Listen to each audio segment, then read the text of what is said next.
ihe sọrọ gị bụrụ ajọ mmụọ. Aga m emeri gị n'aha Jizọs. Ihe sọrọ gị bụrụ ekwensu. Aga m emeri gị n'aha Jizọs.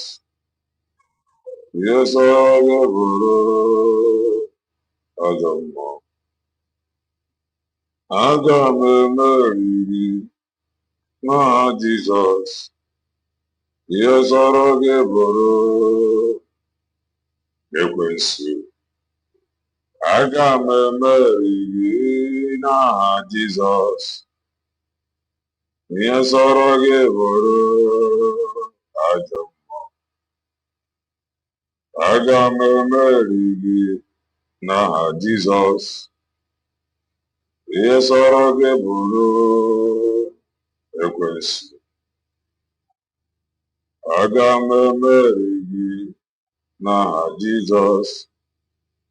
Ihe sọrọ gị bụrụ ajọ mmụọ. Aga m emeri gị n'aha Jizọs. Ihe sọrọ gị bụrụ ajọ mmụọ. Aga m emeri gị n'aha Jizọs. Ihe sọrọ gị bụrụ ndịro. Aga m emeri gị n'aha Jizọs. Ọnwụnwa sọrọ gị nwaba m ajọ mmụọ. Aga m emeri gị n'aha Jizọs. Ihe sọrọ gị kwube ajọ mmụọ. Aga m emeri gị n'aha Jizọs. Ihe sọrọ gị mebe ajọ mmụọ. Aga m emeri gị n'aha Jizọs. Ihe sọrọ gị kwube ekwensu. Aga m emeri gị n'aha Jizọs. Ihe sọrọ gị mebe ndịro. Aga m emeri gị n'aha Jizọs. Ihe sọrọ gị kwube ajọ mmụọ. Aga m emeri gị n'aha Jizọs. Ihe sọrọ gị mebe ndịro. Aga m emeri gị n'aha Jizọs. Ihe sọrọ gị kwube ajọ mmụọ. Aga m emeri gị n'aha Jizọs. Ihe sọrọ gị kwube ekwensu. Aga m emeri gị n'aha Jizọs.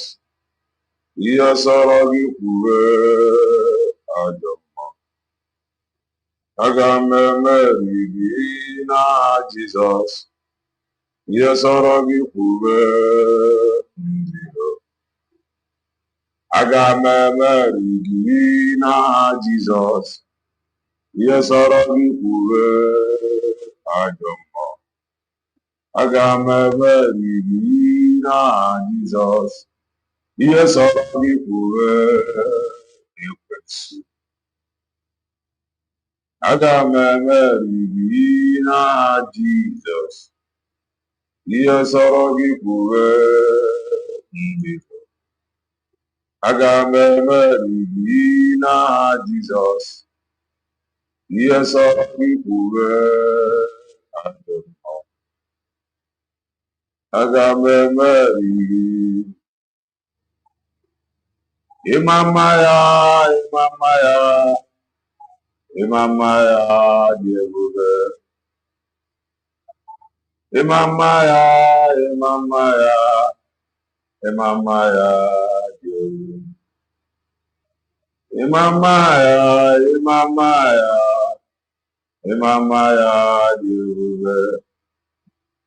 Ịma mma ya, ịma mma ya, ịma mma Chineke dị ebube.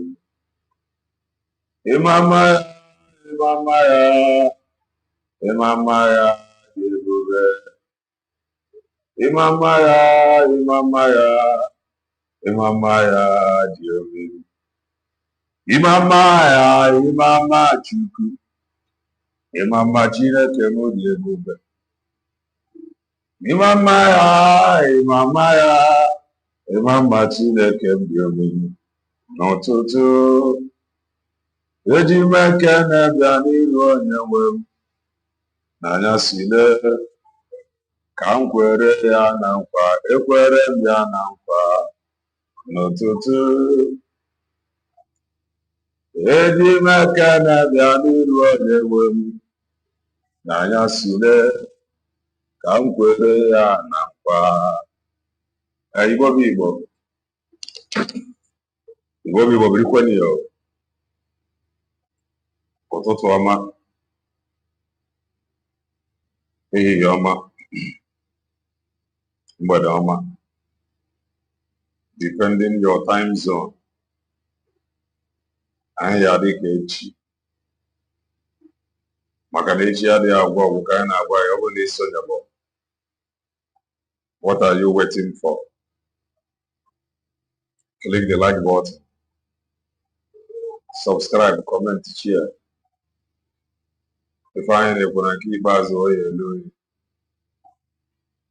If you are just coming across our channel for the very first time, you are welcome. This is Kelena TV. We are live and we are direct, bringing you the gospel of redemption on your doorstep. If I am a common sense, the reason I brought a marifa. And we fakara and marifa in gas school.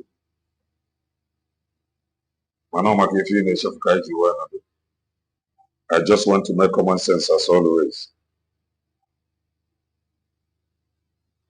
Amaka Mele Bobibo. Amaka Mele, all of us of truth. Amaka Mele, all supporters of truth.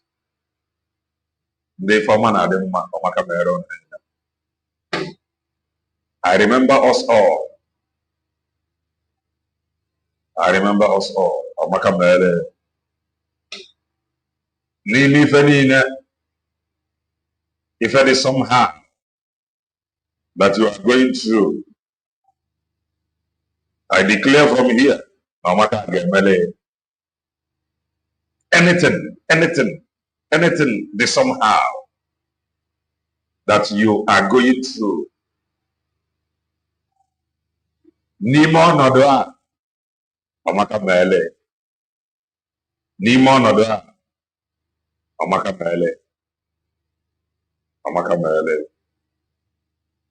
Amaka Mele. Amaka Mele. The titi what you are going through, the somehow. Good news you got put on it, no Amaka Mele. Amaka Mele.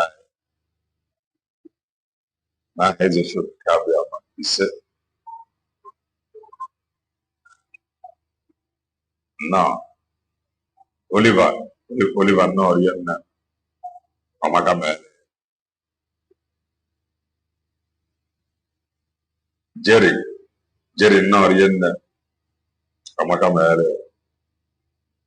Likewise, you there. Amaka Mele.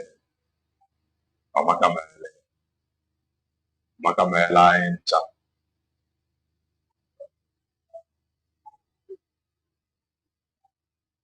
Jerry no, you're not. Obinna no, you're not. Amaka Mele. Likewise, Dalo, Jerry, Dalo. Emenike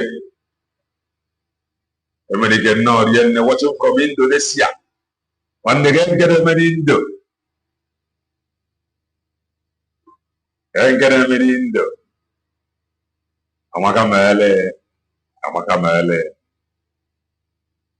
Anywhere you are watching me from, I have a message. Nifa in Agabiga.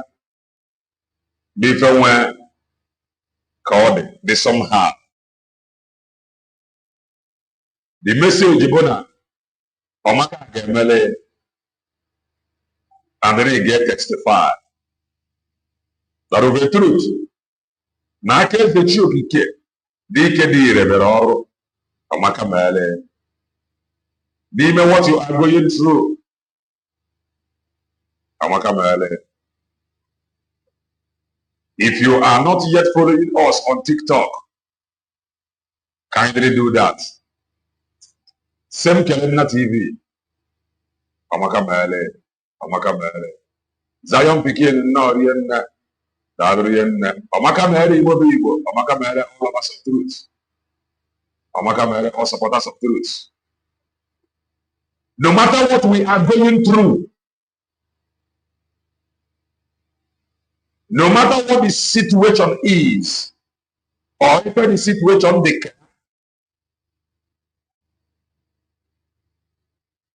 Amaka Gemele. Amaka Gemele. Amaka Gemele. Amaka Gemele. All right. I am up here also. I'm fundraising. So make it on a journal the fundraising. He contribute to back it up with prayers. I want to know about Hijacking too. That is in company effort. Into your one. Company in effort. Company in worship.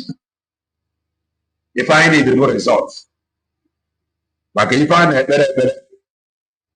If I need to I'm getting incantation.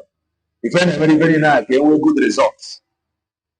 So if I want in a Gab, if I na Pofuru, but Gab, if I na marry for job that you, as a human, the Spirit of God in you, dig it even. Man can be easier, man can be for job. If I want in a can I need your support? Back it up with that thing by faith. Can we good results? I was saying, or you go to Kunarian. Nigerian. If over in a former, if over in a category former, can have support US will be clear today. Back it up with prayer. Can we good results by the end of it? For the very, very important. My good results are wherever. God help me. I want to be calm. So that can we deliver this message?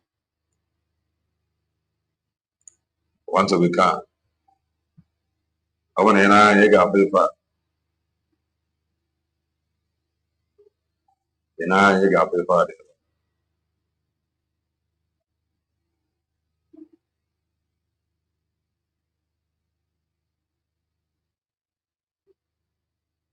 Emma, there is one thing about the truth. Ezioku. Some people like Ezioku. Some people want to hear the truth. Some people are eager to know the truth. Money went pot.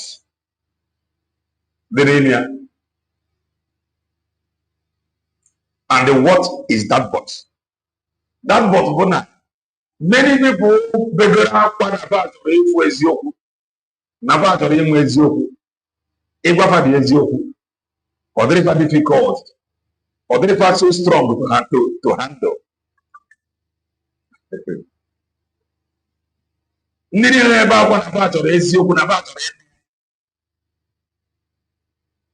Follow the truth. On a very difficult to believe or handle. That is normal. That is human being for you. Manana one on the imagine how many Ezioku Mba. Agana Eguamana. Agana Etiapia. Even now, Obubechi. And when nwere some word of God that is meant for adults. Do not know. I want some word of God that is meant for adults. That is intended mature. People that can actually think outside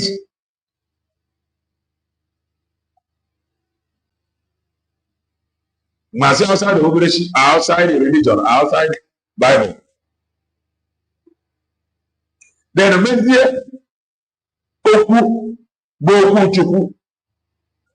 for children.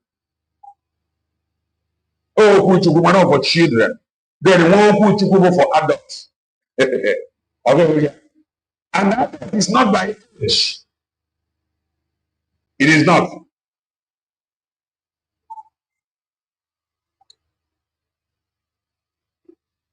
Chukwu na-enye onyinye amara n'iche n'iche. O nwere ndị ga-agụ akwụkwọ mana o nwere onyinye amara eluigwe nyere fa ji arụ ọrụ. Ị na-anya na my front na ị ga-afụ ife dị na our screen. And what is that? Action plan for Igbos in a bank. Proposal sent to Ohaneze ndị Igbo. More than a some of them are comfortable with it. I understand it. More than some of them are they comfortable with it? Because to them, if I can go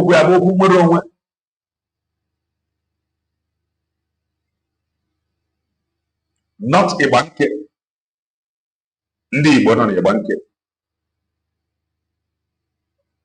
not that was denying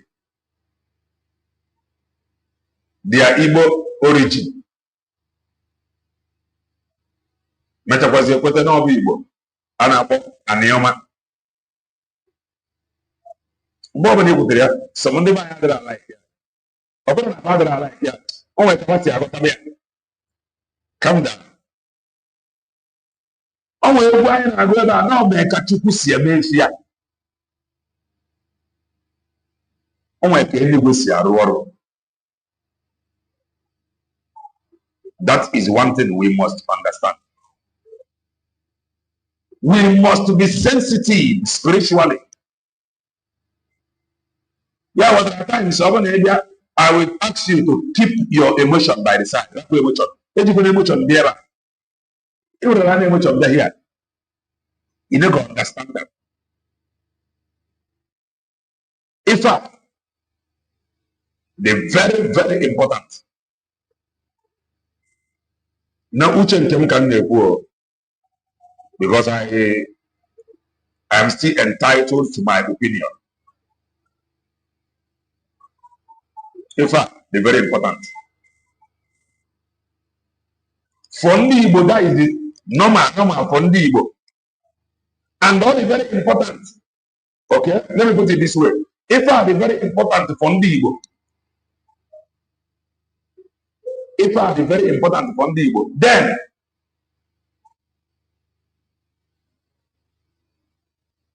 our effect in the Igbo important. If the Igbo important, God help me. Can I come out here and God help me? If the Igbo important, Mano will effect in the Igbo more important.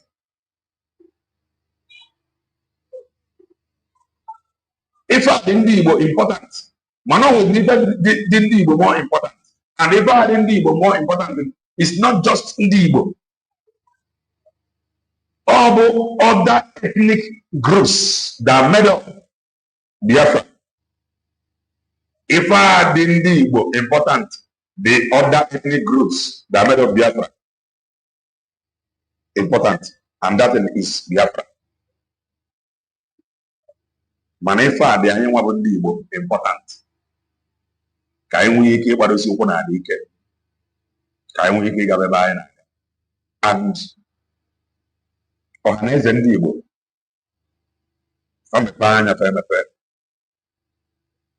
let them open their arms to welcome. There was a time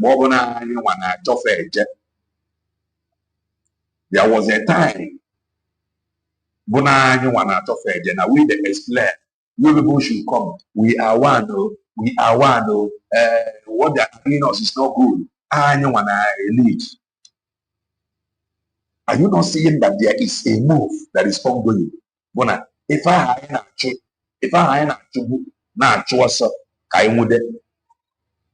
that thing have turned. Now, follow us carefully. There was a time, okay? There was a time we were one. Something happened. I want to know why. And now, now the lead. And we got woman India na vote. Okay, na abana to woman India na boss. Now, something have happened.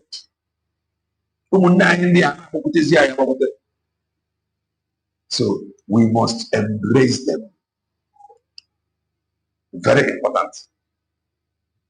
Makanafa any drifa minimo Biafra. Very important. And the public opinion is very, very important. So this thing, we should make sure. This is a banque action plan for Igbos in a banque proposal sent to Ohanezendibo. Ohanezendibo should look at it, comply. Can we give Rabbi and so? That's one I bring. There is a comment from one of our brother, Banyere, Anioma State. Obodo Bongo Chori create. Can someone please remind me? Now 40 states that are made up United States of Biafra. Okwenwere Anioma State. Can somebody remind me from the comment section? Now 40 states that are made of United States of Biafra. Okwenwere Anioma State. I'm a even talk and body because before I move. Somebody, okay. And you go to yes, name one. If it over the men a Bible, okay, Bible they walk sons and daughters of Issachar. Sons and daughters of Issachar. Consider that they understand time and season. They understand the mind of God. They understand what God is ought to do. We must understand the move that is on now. There is move of unification is ongoing. And if I need. And are you surprised that the same people that was used to divide us, no, this is the same obodo.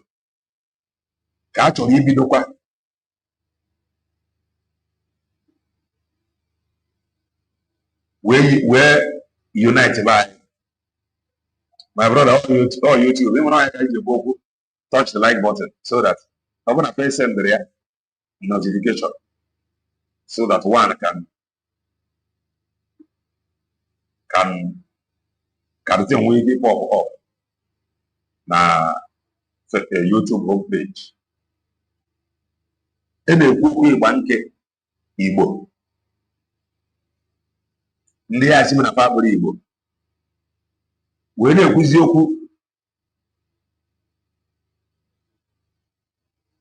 Anioma State. Ndị a na-eme isi ntu a na fabri Igbo, and we know na fabri Igbo. So okay, n'ọrụ anyị ka ọ ga-emepe aka anyị ka fabata. We need people so that we move. God by himself is ending this confusion and distraction. Ọrụ anyị ka ọ ga-emepe aka anyị, embrace it and move with speed. That is the truth. Why would you wear bro? Okay, let me put it this way. I know. State creation.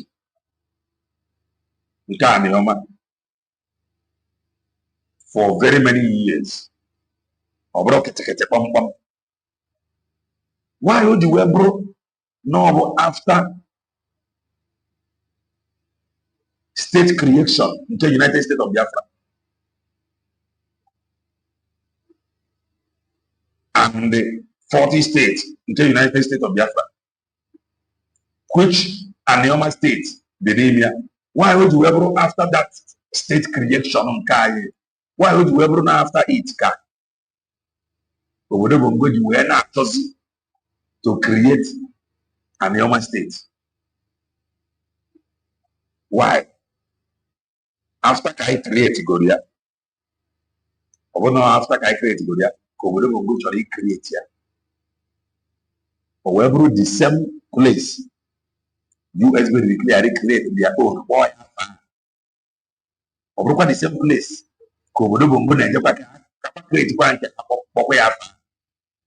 why would you ever now? Why is everything happening at the same time? Okumoro is truth, and we must be careful. They will move on by the side and they face that hard truth. We cannot afford to make mistake. That is what we must understand. We cannot afford to make mistake. If I be fine a returns in a chosi ayacho. Ndị nke abụ ndị ịgba nke fast na first send the go proposal to Ọhaneze ndị Igbo. Nke abụzi nke that Ọhaneze ndị Igbo send proposal. We know that Ọhaneze ndị Igbo have not been good. But if I know Ọhaneze ndị Igbo, can maybe what God is doing now. Man, the one thing about the work of God, no man can stop what God is doing. No man can. Instead of any man stop what God is doing, God by himself will destroy your hands and evil. Am I following? Or are you following? If I moving or an evil, there was a time or an evil was busy traveling, sensitizing these our people, going down to Benue, going down to Keriban, Iga, or there was a time with this message, how can we unite? But now the same people, they have sent proposals. There is something God is doing. So, to be very happy to embrace. Based on what your emotion is telling you. No. Truth to go outside the emotion. Truth remains truth. So,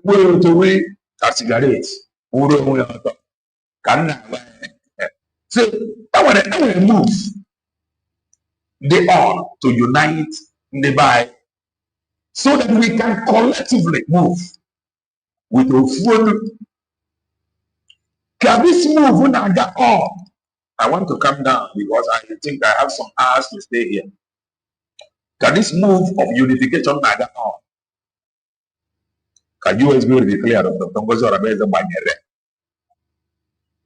WhatsApp group, come in, tell us. What they say here. If any is happening at the same time, do not take it for granted. And anybody must bring with an open mind. Now, And then on our WhatsApp group were created by Dr. Ngozi.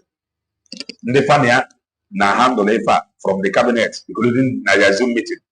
Father Abunde guarded very, very sensitive spiritually. Father tolerate. Makototo Ukwojo Abuka. Mana imepani gamane remove for unification.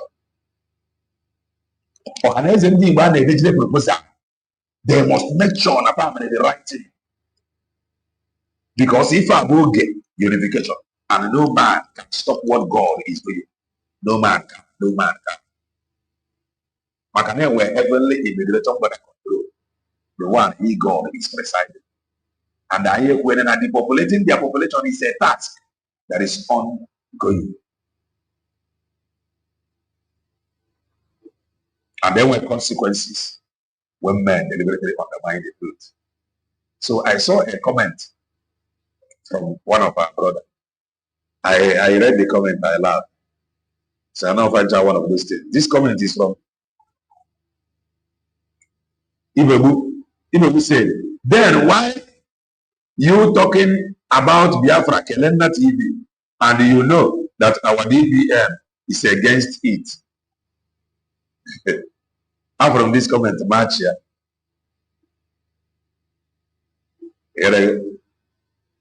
I'm from the comment match here. Never get all these things. Never.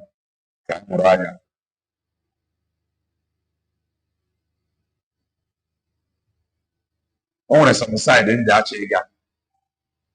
But kind of so there is something God is doing. One. Omerembo Hanez and Igbo na Chobundi Agaga. Now, India na Chosi Hanez and Igbo Aga. Na de proposal. Omerembo Umunai Ndani Oma na Tina Papa Igbo. Mana now, fast na Papa Igbo. Omerembo ene who can create Anyoma State. Obodo Bongo to Rato. Mala now, Obodo Bongo is preparing to create Anyoma State. And then the Anyoma is saying Napa Igbo. Napa man no part of Napa man lose part of Niger Delta. Napa the part of Igbo. You gotta go now. My name was really something that unites us. Apart from Igbo, I was the United. If I united I am the truth, suffering, and the future development. And ever about United States of Biafra. If I have to connect both in the Igbo, in the Nigerian and the other ethnic groups that made up 40 states of Biafra. So, more than for the news, I'm married never here because I know no what a banner now financial. Into other work, somewhere there is how God works. So what have you done? I don't want to like come down there. Makana. Speak here some truths. No, you go for the right. Or you get my father that's near for it. Now, I ain't gonna handle the Congress before I hear move. Am I communicating? Am I communicating? Am I communicating? Anywhere where it was here, anywhere where it was here, Chineke where it was here, do well and follow us on TikTok. Where it was here, Abogi Bunderia too. Follow this link and follow us on TikTok. Very important. I'm going to TikTok. Follow us on our TikTok. Only 151 on our TikTok. And don't work hard. You gotta go. So follow us on TikTok. And the Lord bless you.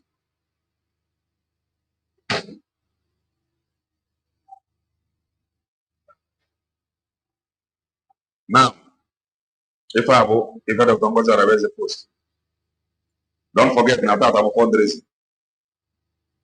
So I ain't another person there. Once again, Press release. Linking global jihad movement and their propaganda campaign as state by President Donald J. Trump, confirmed by Nigeria President Tinubu and the Nigerian army. Nigerian army today said that the burning of Christian homes 2 days ago in the United States of Biafra territory was caused by IED explosives stored by ESN and IPOB. See headlines on Sahara Reporters. Eyewitness account listening to the voice of the girl in the video says that the Nigerian army came to the quiet community and they burned those 4 homes. She tells the boy that the army are still around, and the boy told his friends that they should leave immediately before the army kills them.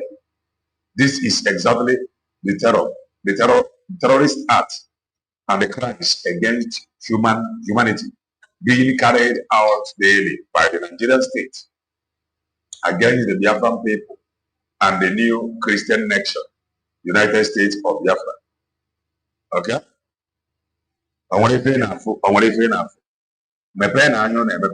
There are some truths that you want to know. I can some of those truths tonight. You cannot know. So calm down. Calm down. Oh, it's amazing that is so much desire. Man, I call in the world. So calm down. I want to pay for what? I want to pass into it again.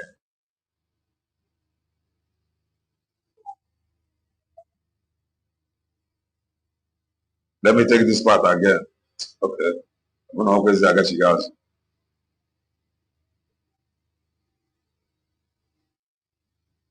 I listening to it. Okay. Let me take this part again. This is exactly the terrorist act and the... No. Let me go back. Okay. This is exactly the terrorist act and the crimes against humanity being carried out daily by the Nigerian state against the Biafran people and the new Christian nation, United States of Biafra, USA. Igabambo, Marife Gunako, Gagabena Yegu, Enayo Gunako, Economic Bandias, Economic Bandias, Yakanji, where Marana Chuku. Divine project come. Anywhere they were in the band. Forget about the distraction. Forget about the confusion. Anywhere they were done the Marco Bank in the me following that. Medicine alone we are confirmed earlier. Nandi also cowards. Nama Zepandoko is better than them. And I am waiting for him to apologize or render unreserved apology to myself and Joko. So on about Christian nature or in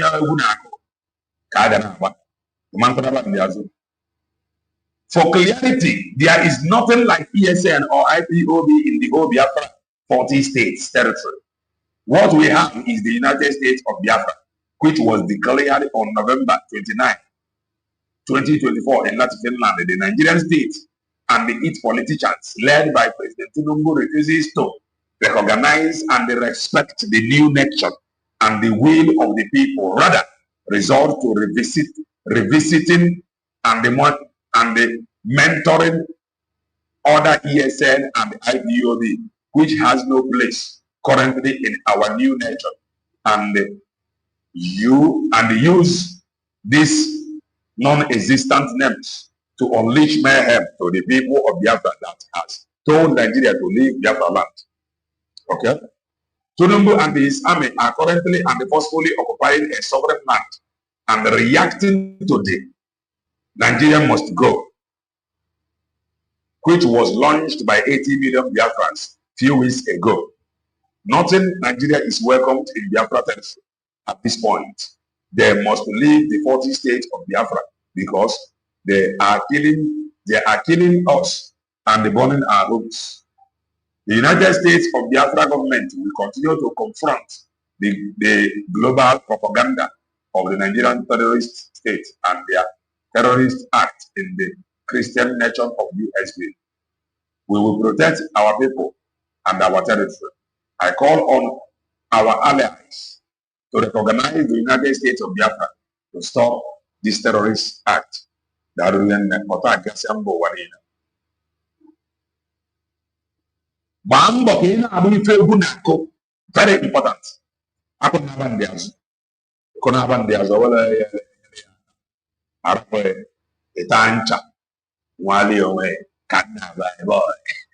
So the government of USB declared, and then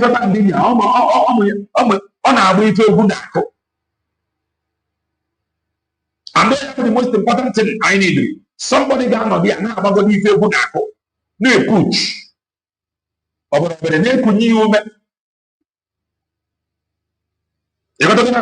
Truth must prevail. No propaganda will stand forever. Still behind I ain't on an end point. Conclusion of the whole matter. And every lies must be exposed so that we can actually embrace the truth. Am I communicating? I ain't on an end point, and no lie will stand. That is the gospel truth. Now, Onosa,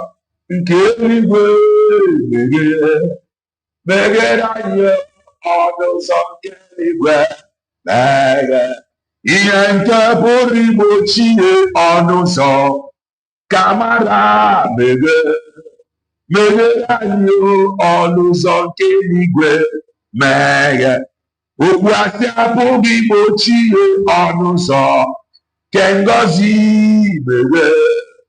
Megeranyo Onuzo Kengozi Mege Propaganda Pogi Mochi Onuzo Nkebiafra Megeranyo Onuzo Nkebiafra Mege. And we move. Igbo niile unite. Be presently, be it unite. N'ime okpuru mgbe anyị ga-eme embrace. Do you know why? Maka na ife na unite bụ Igbo niile. Ntị ọ dịkwa. Ọ bụrụ na Igbo niile na unite n'ime obodo bụ mgbe anyị ga-adị smart and be intelligent enough ime embrace. Do you know why? It is our own. There was a time buying and currently there are the people coming to us. We must embrace it. Now, and when unification going on among us again and other people, name USB declared, never calling, come and say it. We will listen to you and we move. That we are one people. Faith and info is very important than the spiritual.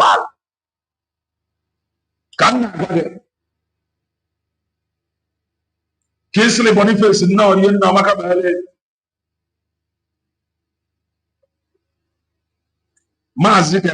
they have nothing to do again. Any point. We're welcoming our own people, those that choose to come back, those that choose to listen. I ain't get back.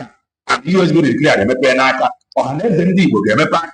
According to what we just read some minutes ago. Ndi Igbo no na banke a proposal to harness Ndi Igbo. And they must do what is expected of them. Be back. USB declare them already. And we're angel of unification that is ongoing. Angel of unification. No.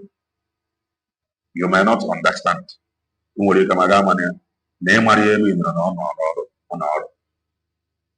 Endpoint, Ghana. And there's some things you see happening now must happen.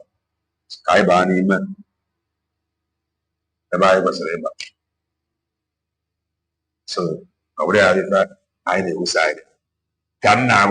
So now, I got I get this Oku again from the side of Onyebuchi Achiburobi. Oku Aboku UGO247. Do well and touch the like button if you haven't done that. I am a preacher of the gospel of redemption.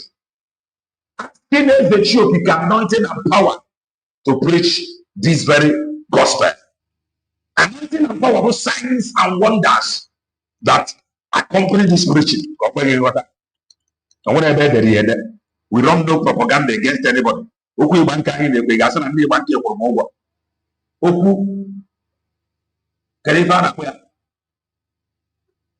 Oku Anioma State, Aneku, Igasandia State Promogo. Oku Anes and the Brunei, Gasanapa Promogo. Oku USB declared that's one about Promogo. If I want to get Abokota, I weekly speak in one voice. Anomia. Something happened in the Bible by the Tower of Babel.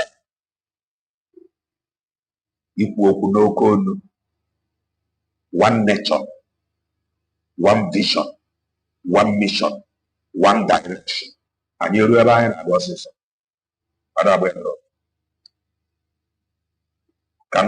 so let us listen to this from side of Onyebuchi Achiburobi.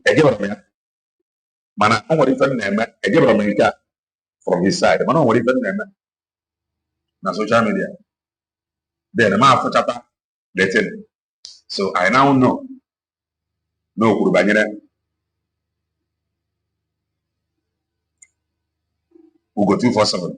Then ma try fast forward to ya. Rutuebo bi dokuru maka UGO247. And if UGO247 that can do what ya. So I fast forward it. Rueben need. So eba need me. So we listen to it together. Mana if you were in the way chop, he were here. Abro because of Namoncho he were here from his own end. Let's say we from Makamele. Let's say you get to against now. The reason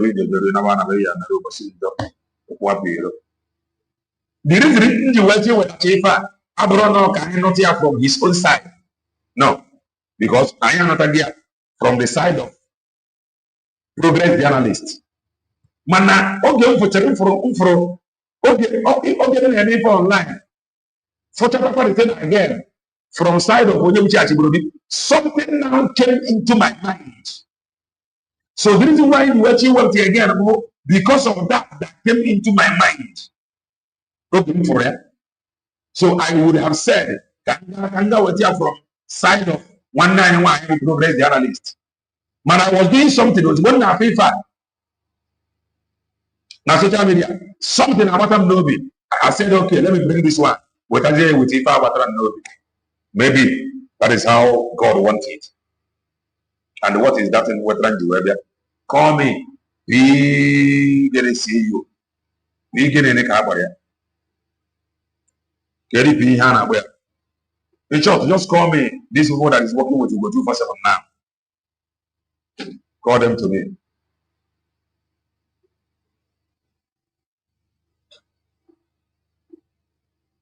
These people now that is working with UGO247 come to your past days tomorrow. God help me.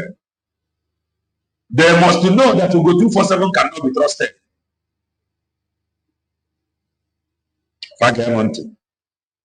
They must know that UGO247 cannot be trusted.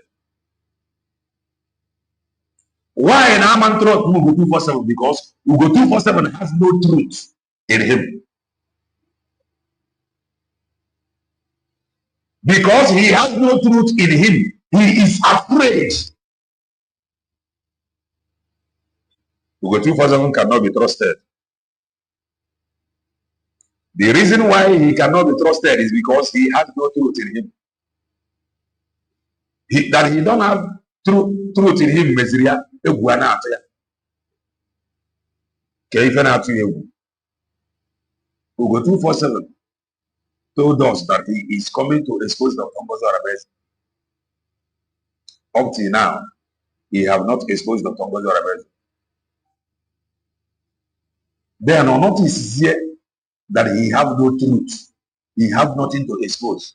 UGO247 now threatened. UGO247 threatened. No one that use his program to do program, that he is going to report the account of that person, and the account of that person will be taken down. Why did that report account to Mark? Because he has no truth. He is afraid of people using his program to do program. He is afraid. Then if I am using that fearful and the untruthful UGO247, no. Now that he has decided to call out those, according to him, have run away with money contributed for Nwayi Isiocha's international legal attorney. Now that he have called them out, how do he want people to make the message go back?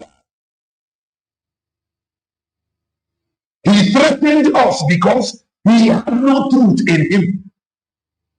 Nor can he use his life and propaganda web program that he is going to report our account and YouTube will take down our account. Why? Because he is afraid that now the cost of using his program to do program that we will reveal some lies in here. So you want to program. Now that was our account. Now that he is exposing the atrocities, the criminality happening in CRC, BGC brigade that he claimed is there. Who or how do you want the message to go viral? We use UGO247. This program, the handwork of this PUC. How can we share it? How can we convince our own people? No PUC restricted us from using his program to do program. I don't know if I am communicating. Am I communicating? So then he was lying against Dr. Nwayi restricting voices or those that that want to analyze his program. He want to restrict them from analyzing it. He threatened to deal with them on social media.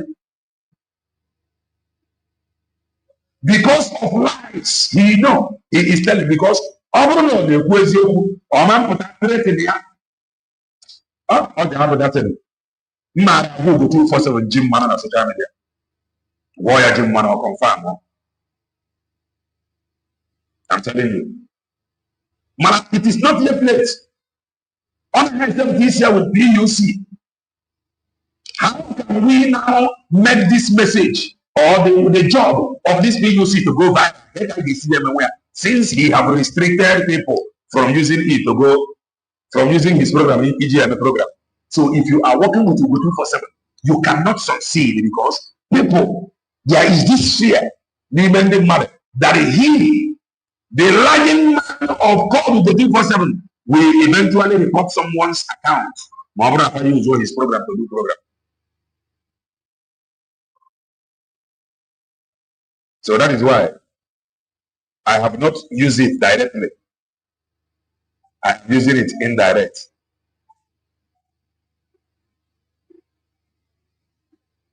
I better know you. I'm on another thing. I know. Oh, the government of Congo is exposed. I ain't already how to do. Otiyu, now I am managing his video, whatever program. Now that he is exposing those, according to him, ran away with money meant for Nwayi Isiocha's legal international. How can those messages go viral? If they are before George, I don't know. Okay, propaganda.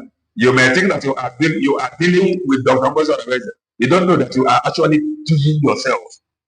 You think that you want to restrict people. You don't know that you have actually restricted yourself.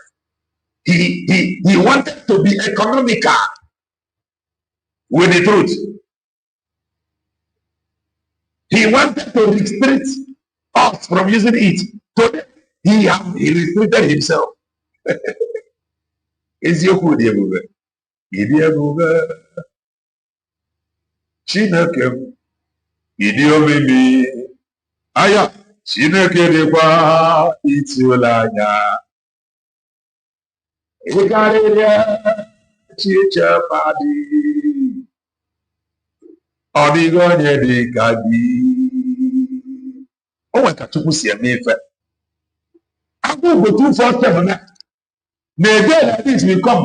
N'oge na-eti mkpu n'okwu elu na ndị ahụ sị na ebe Maazị Ekpanjọkụ nọ, na ndị ahụ sị na Maazị Ekpanjọkụ na ha na-ekwu na ndị ahụ ndị ya bụ UGO247 na-eme accuse of running away with money that is meant for the same Maazị Ekpanjọkụ. Oge believe ya, think etie na UGO247. Ịdị ebube, Chukwu dị ndụ, ịdị omimi, Chineke dịkwa ịtụnanya. Onye amụma ị karịrị echiche mmadụ, ọ dịghị onye dị ka gị. Don't mind my voice. Don't forget to say whoever. Agụ UGO247 na-ede like this will come. That he will now be the one to be begging their fans. Share this program. They have run away with the money meant for Maazị Ekpanjọkụ. A day like this will come. Will he believe it? He will not believe it. A day like this, he will be the one telling us, please share this program. That place that I saw in Kurokoro, I don't know who, all of them. Come on, we don't understand them again, but will he believe? Is that the same thing from IPO video is similar? Sunday now. Some years ago, I'm going today now. Na metu ga-emesi asị that Maazị na ndị ha na-arụ ọrụ bụ cowards. Na Maazị Ekpanjọkụ bụ man. Abadị na ga-emesi anya, ị ga-ebelieve. Kwuru n'eziokwu, debe emotion by the side. Maazị Ekpanjọkụ is not a coward. He is a man that came, that Biafra may come. When men undermine the truth, consequences are waited. Thank you. Okay, UGO247. Oh, if you use my program to do program, I will report you. I will take down your account. I will do this. I will do that. Today, he will now be the one to be begging you, share this program. Share this program. I am coming to expose Dr. Ngozi Arabeze. When we say Dr. Ngozi Arabeze exposed, he is now the one calling out people that have actually committed crime. They say, I know what to do. I took what to do. What do you do? Oh, whatever. When you church, there is a place where he played some voices of Maazị Ekpanjọkụ. I wouldn't know from here. I will go back. And the Kano voices of Maazị Ekpanjọkụ. I am a preacher of the gospel of redemption. Now I don't to preach. I will give one word. Listen. It's what are they calling it? I will go back. I will go back. How many times I have been stopped in that Delta? In the listen. He said. This is Grammarly's AI writing app. You're writing from start to finish all in one place. Whether it's emails, essays, or proposals. Many of these criminals today, they tell you that the activities of listen to the voice of Maazị Ekpanjọkụ. Gent, Maazị Ekpanjọkụ Jobu. Listen. Simon Ekpa is the reason Maazị Nnamdi Kanu has not been released. And you have to ask them, was it Simon Ekpa activities in 2021 that led to the kidnap of Maazị Nnamdi Kanu in the first place? The answer is no. I want you to understand how the enemy works. Those who have become the sabos in our struggle, they have made themselves available to be used by the enemy. So they tell you the activities of Simon Ekpa is the reason Maazị Nnamdi Kanu is not released. But it was not the activities of Simon Ekpa that led to the kidnap of Maazị Nnamdi Kanu. I am standing gidigbam. Gidigbam. Nobody is talking about the agreement and how Nigeria become a country from amalgamation to fake independence to the only man that came to help to help Mazen Nnamdi Kanu to get Biafra. Only man that came to help him to get Biafra. He is the only one. The rest came to be making money from what Mazen Nnamdi Kanu is struggling to put together. Eba Joko is the only man that came so that Biafra may come. Listen, when they speak, you will know. If it's somebody serious, when he speaks, you will know. Listen. Today, present Nigeria, they put it under the carpet because nobody have risen up to challenge them. Nobody have risen up to question the existence of Nigeria. Until now, that thing they are avoiding to discuss, that particular existence of Nigeria, or continuation of Nigeria, they have been avoiding to discuss, will be forced to discuss the continued existence of Nigeria as a country. They are not discussing it. What was the agreement of 1914? What was the agreement thereafter? Independent. What happened for after the 100 years of Nigeria? Nobody is discussing it. Our own British mandate terminated in 2014. That was a man that came that Biafra may come. Here is a man whom the gangsters that have done nothing. The gangsters that have not done any research. The gangsters that is only after their belly and their pockets. They accused this man of being an agent. And some idiots followed and they castigated this man. And today, all of them have now realized Nonya, Bumman, no coward. Megan. So when the British mandate terminated, when they say you have 100 years after that. Good evening, ladies and gentlemen. Please. Now we are going to jump it. Anybody vote a redeemer? Oh, but I can get what I've done by your doorstep. And he did. Thank you so very much. May my hair not black oil. Very important. By the divine mercy of Hijacking.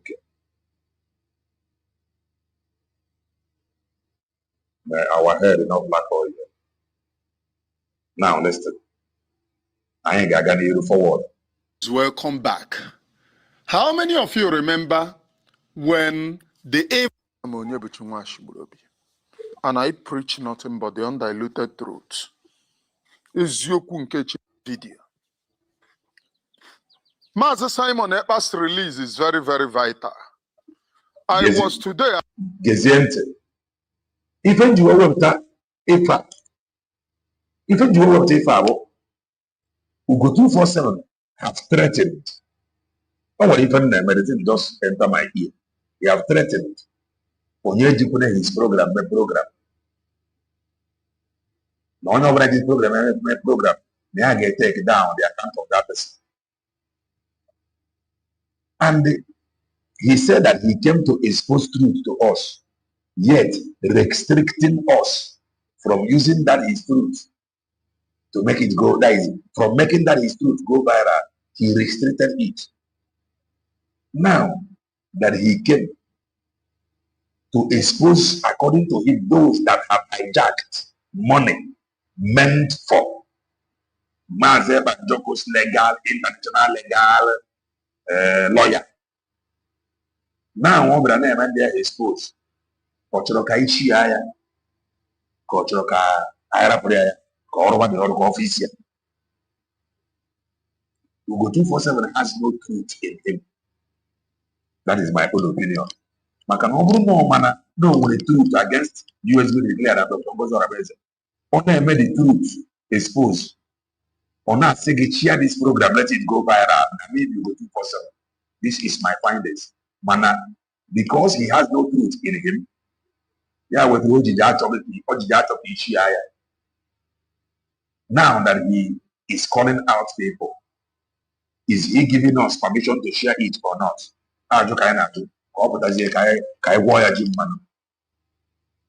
PUC called the creator. What is PUC? What is the meaning of PUC? What that can be reduced with the Biafra freedom to PUC? Can be reduced with the Biafra freedom to PU and the C? Mazen Banjoko under him, he created Biafra Republic government in exile. Not Mazen Nnamdi Kanu or Republic legal team in exile.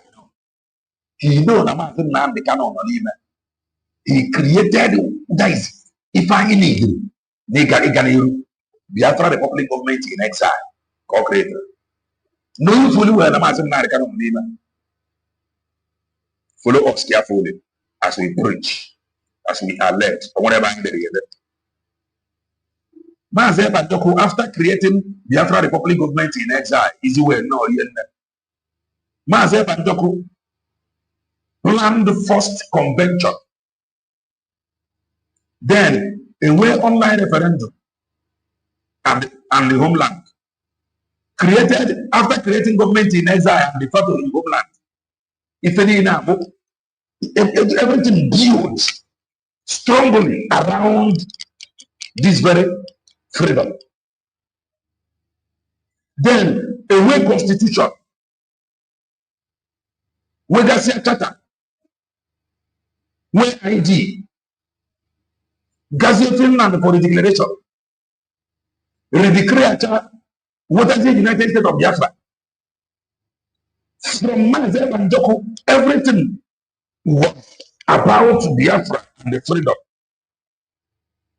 After Mazen Banjoko went so, gangsters build their own plan B, but that according to Eggman, according to Eggman, that it was built within for destruction, plan B. They followed that plan B. UGO247 now with US be declared.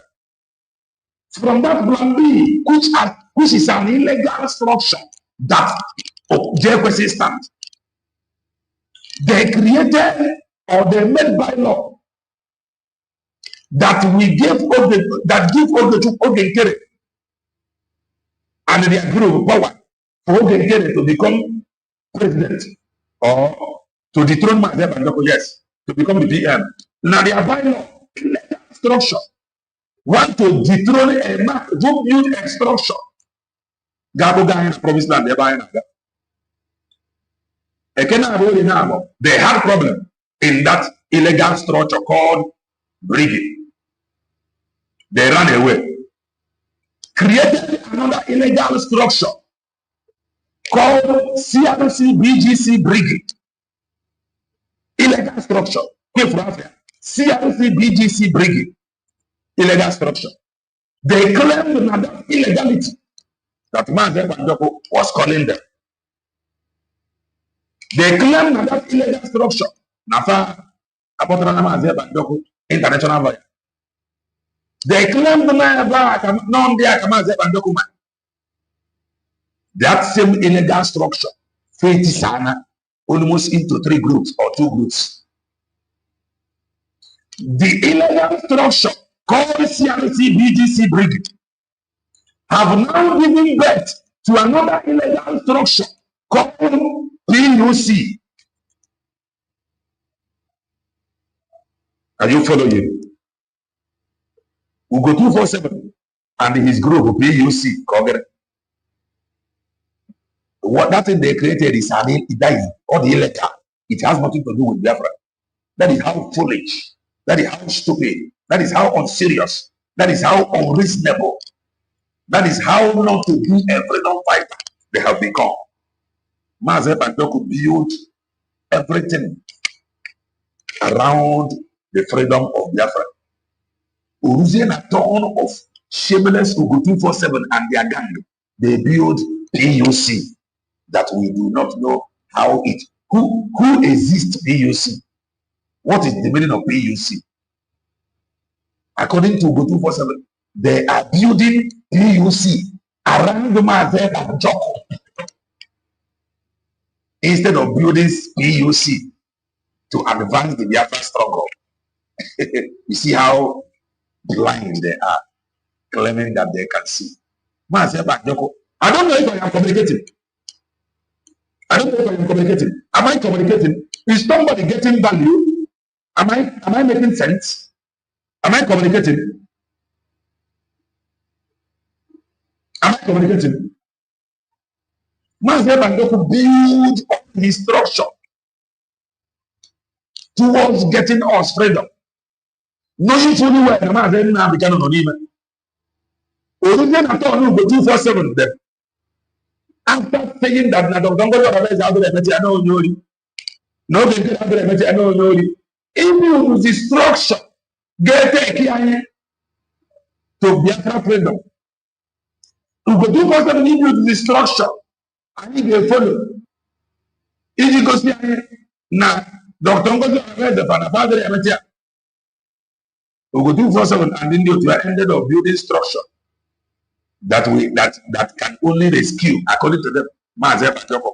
And in that VUC, they said Prime Minister Guinea champion group against VUC. And anybody can answer Prime Minister. You see why everything from emergency were illegal. From illegal breeding of organ carry to illegal CRC BGC breeding. Now to illegal VUC. God help us. Now let us continue to listen. And I had a UGO247 calling the names of those who are sabotaging Mazi Simon Ekpa's release. Okay. It's not new. I am not saying. Before you forget, you see that lawyer. You can see it in now. That lawyer cannot defend the Mazi Banjoko. You know. And they know. Over that lawyer with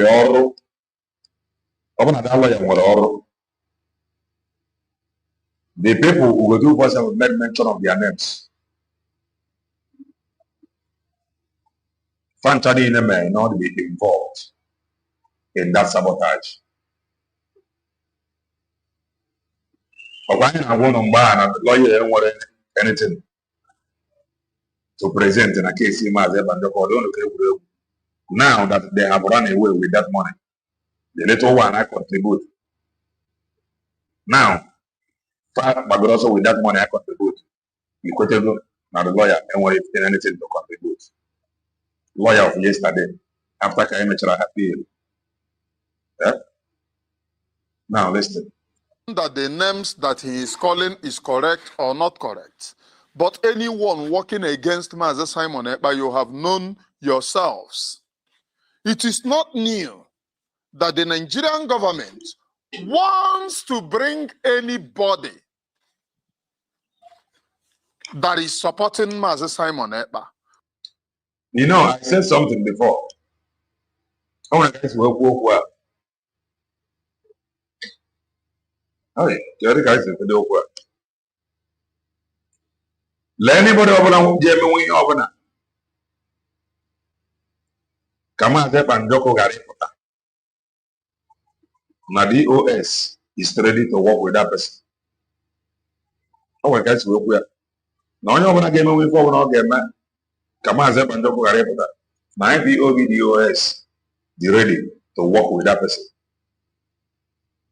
We said it here. Today, IPOBDOS, Friday, if I had to go and the new Nigeria. That is one thing you must know. Election go next year. So far, the car has the camera morenda ganatego.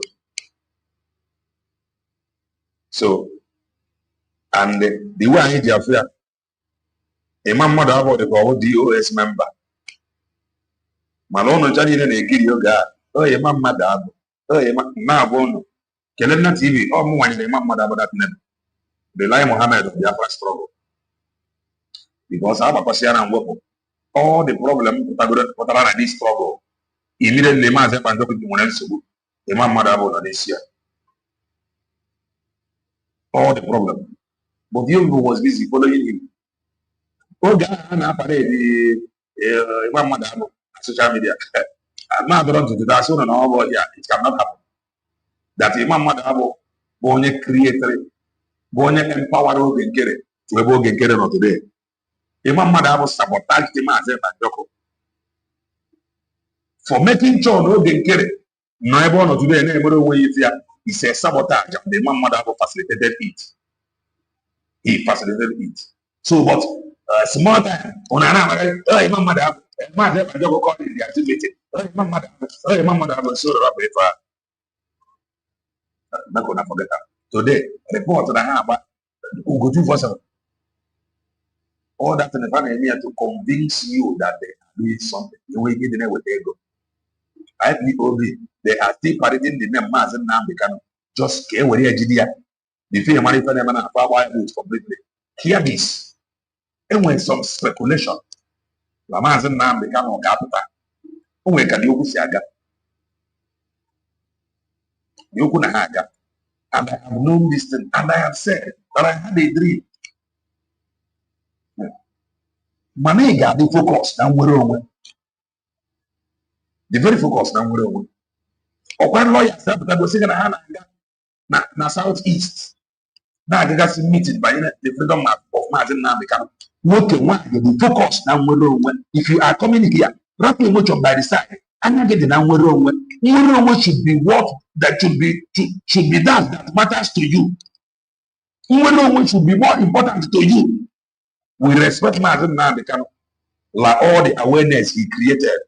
We respect Mazep and Joko, whom stood his ground, upgraded everything, made some promises before us. We appreciate him. I am telling you, I had a dream. By Mazep now become not Mazep and Joko. By Mazep now become released. And I am telling you, your focus should be negative. Wants to bribe them. Those who cannot get bribed, like people like me, they work 24/7. Oh, for you to wake up one day, oh, Mwashiburabi have been kidnapped or brought to Nigeria to face a trial of his terrorism and what are they calling it? Law Hannah say that one is treason, treasonable felony. But the people who commit treason in Nigeria are called repentants. They are being armed, giving money, help them to return to bush, to carry another arm, to buy the soldiers that they are recruiting. Is God not wonderful? You can never allow, hey, to play it is that Master Simon Ekpa's case is very vital. Those that he is calling, saying that you are the money contributed for the release of Master Simon Ekpa, that people have disappeared. What they wanted is money. The reason if because of money.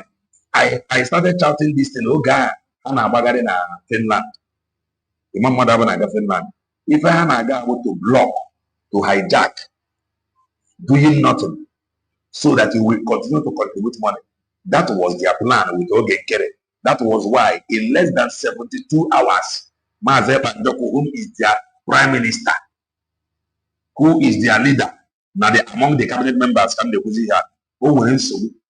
in less than 72 hours, they raised memo to overthrow him.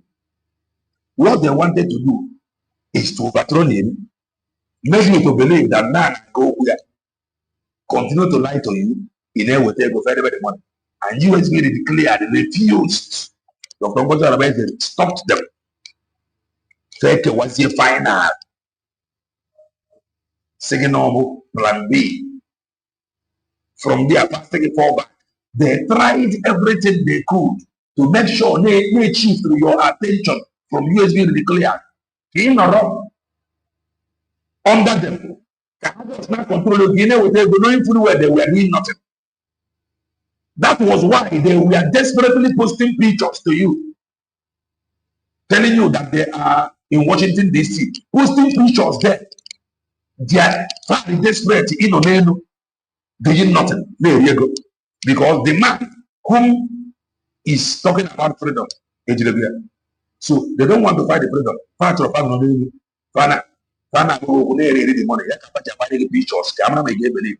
From there, they move, send the money to Finland. From there, they created bylaw. The bylaw. Yes.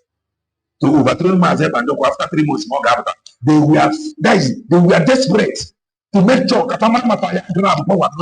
where they go.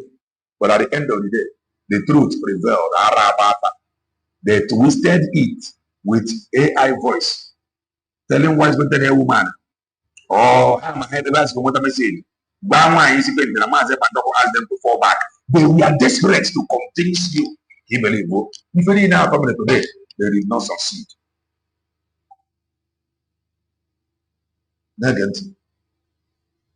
Money. You know yourselves. You know yourselves. You know yourselves. You know yourselves. You know yourselves from God and man. And that is, I said it before. Any money contributed for any project should be used for the project. Don't contribute money for Mr. A and use it for Mr. B. You come to people and tell them, oh, raise money. And that is what I said when they talked about Umazi Aukwo. I said, if you contribute money for them, give it to them. Don't remove any money from it. If you want to do any other thing, raise money. I am not saying that whatever that have been said upon them is correct, and I am not saying that it is a lie, but let us go and hear him. When we return, all of you know them one after the other. You write today's date down. In case, if anything happens, na social media. I think, is it for 2 days now? Eggman have it online because their kingdom is on fire. Kega kingdom fire is in our walk now, but that it didn't say Mazin Nam or Mazin Simon or Nigeria government. Their kingdom is on fire. Eggman, more online last about 2 days ago, 7th man. Their kingdom is on fire. So Eggman Amarozi so let them come out and we there here. But we pray that Mazi Simon Ekpa be released. Look at Biafra's struggle, have been messed up. It has been messed up. Biafra land is no longer being protected. Then our struggle messed it up. Nigeria can kidnap and buy us for all they care. The other time it was in Delta. In fact, Delta police is known for its the same thing happening. And some youth who cannot all over our land of protecting the Mazen Nnamdi Kanu. Mazen Nnamdi Kanu. Nobody, just few individuals are at the mercy of God. Though he used Mazen Nnamdi Kanu to claim, oh, do not protest again. Visit Mazen Nnamdi Kanu in Sokoto Nnamdi Kanu to do that. When I come with greetings, Please. There's everyone. There's a fellow who go 247. On to go 247 choose you watch oil. Into a go yes, your man again. This is what he wants. When he was threatening to go into Anna, it's been share you and to have to care of man. Into a go yes, to a go yes, in the buying Gagano. If you get to she will 247. If you get to share you, don't forget to share you. If I go, Honor is afraid. He threatened that if you share my video, I will report you. Your account will disappear. Now he is calling out people. How can those who is afraid share it? think it when you go to person. Can you this great carrying car? On the climb, we get the climb, see ya. No, I don't know what that is. No, I don't know what I see ya. What I can know, so the actual need Burunia. Since you are see you where they never run away, man. They will share you. They will share you. No. Look at him. I come with greetings. I greet you anywhere you are listening from, watching, looking, eyeing from. Open your eyes. Well, this is still me, UGO247. Today I'm here on behalf of PUC. That's Prime Minister Simon Ekpa's uncheckable. Prime Minister Simon Ekpa uncheckable. What happened to Biafra struggle? He had nothing to offer. They made the Biafra struggle advance. He is stopped one place to create the PUC. They go to the country's release. They never create.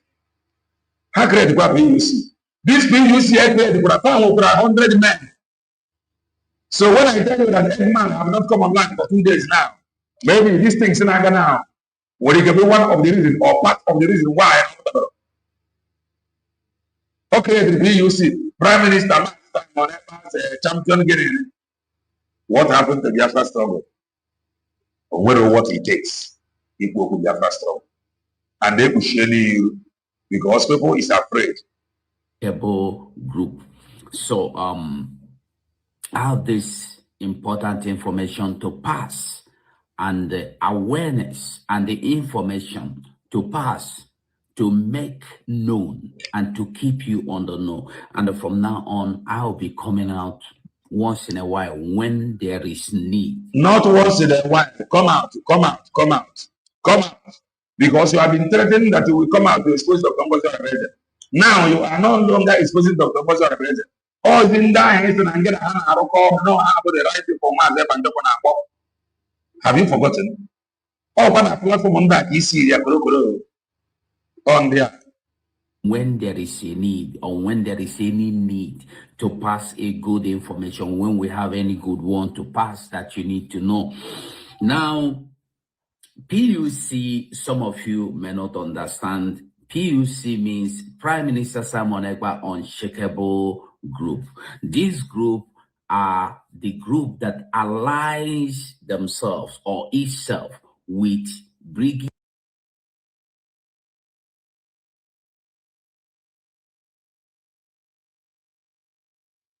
UGO247 onyokwase. All on, this is my first time of hearing PUC. Ntuosi will actually cover this PUC new group. Or this where who authorized them? He created this PUC. Who authorized them? Who approved it? Mazep and Dokwamari approved.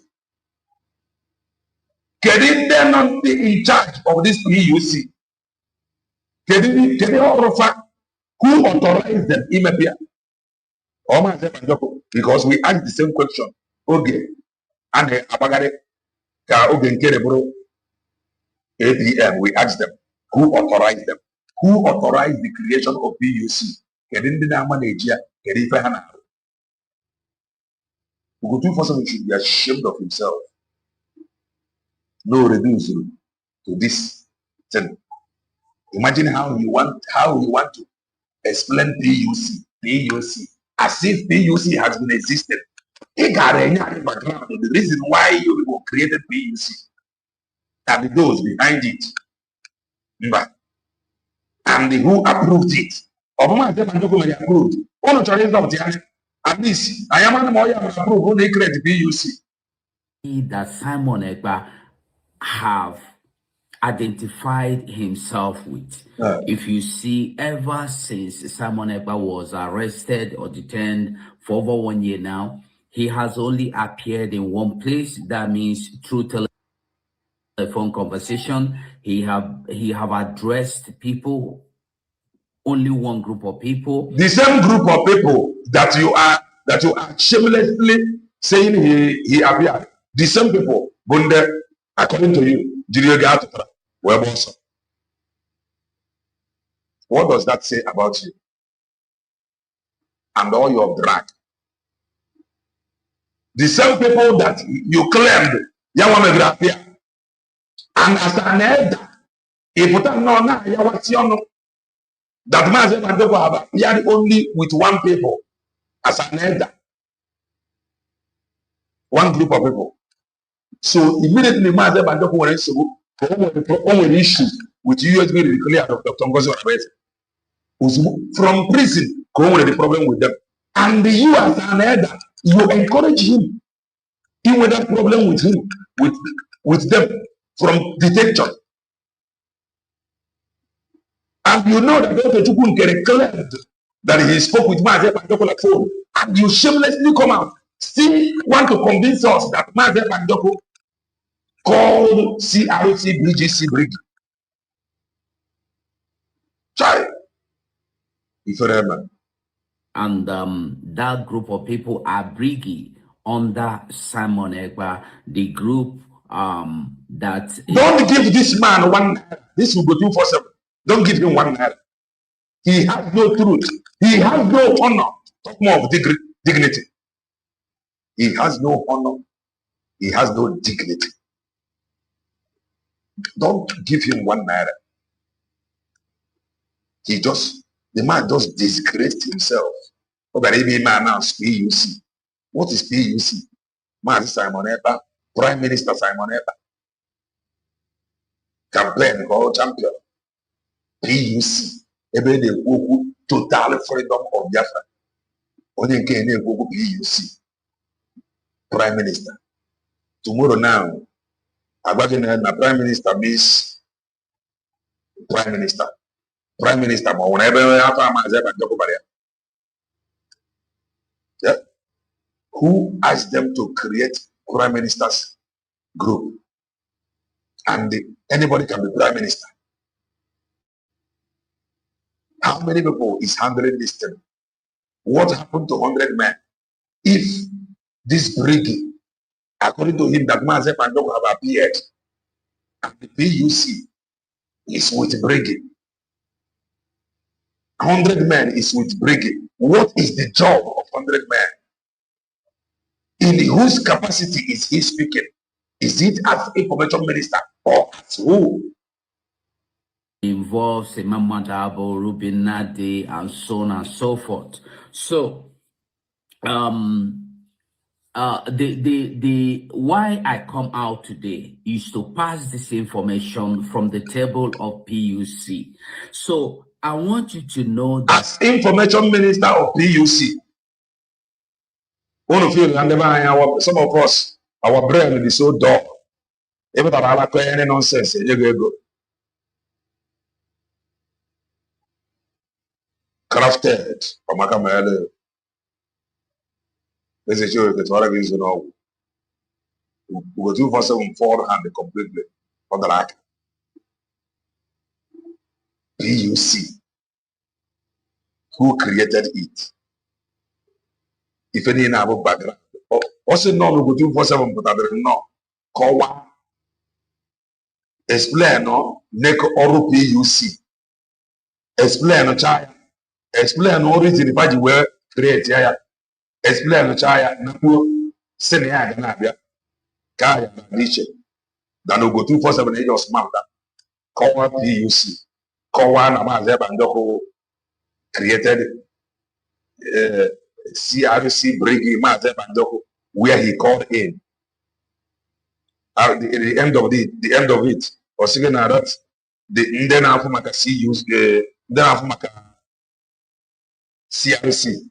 Na February go Mazi Bandoko or Kocha Yoki Loka Negiat.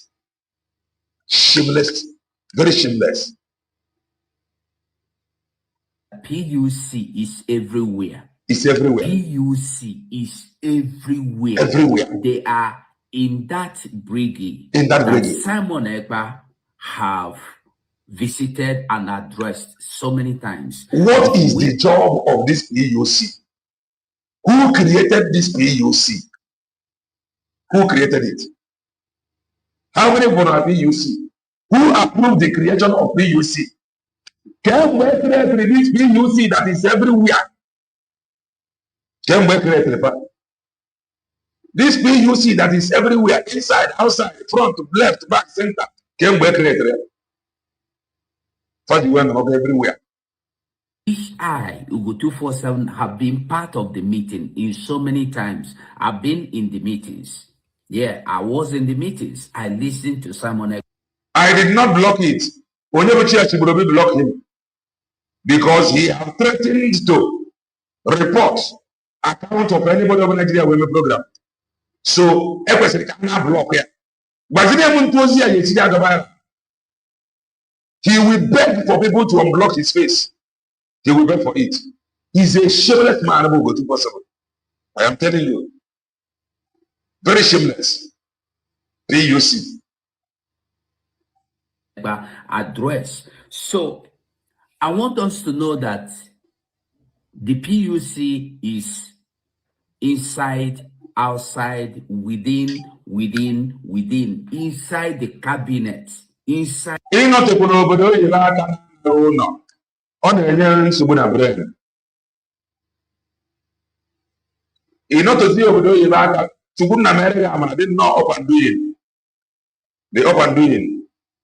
UGO247 are not to go over the Yibaka. Yakaji work at the PUC. Babi Anaka, Omata. Now, PUC. PUC that we know not. My first time of hearing PUC is from UGO247. The body of that brigade that Simon Ekpa identified himself with. So I want us to know one thing. I am going to call some names and where they live for you, make you understand what I'm saying. After calling these names, I will tell you why I am calling. By the way, he called all the names of the people. Nona, Brigade, CRC, BGC. Almost everybody, Noiba, Bunde, Murungu, he called their names. He called their names. And these are the people he claimed be in charge.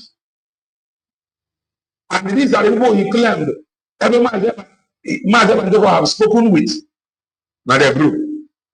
And he made mention of PUC. So what he is trying to tell you is that these people, this Imam Madabo and the rest of them that he made mention of their name, that their offices in BGC CRC Brigade have collapsed. If all of everybody indirectly go that they have collapsed, Nande does not robo PUC. How if all everybody of the Taja. If I had UGO247 name, let UGO247, which is the ego. They are now covering the face of UGO247. Before you come now and think, oh, TV, it is a propaganda. He did not say it. The question is, can he even make the Onyebuchi Achiburobi the way cover his face? He covered his face because he threatened to report their pages. If I had UGO247. I am here to speak only on the legal works. And for now, only on the legal works. What is the job of 100 men? You are already part of them. If you are not part of them, you cannot come to speak on the 100 men. You are already part of them. So since you are part of them, you know them by their names. You know that who only communicated to them via phone call. That is to say that you are part of them. So can it be the job of 100 men? What is the job of 100 men? Huh?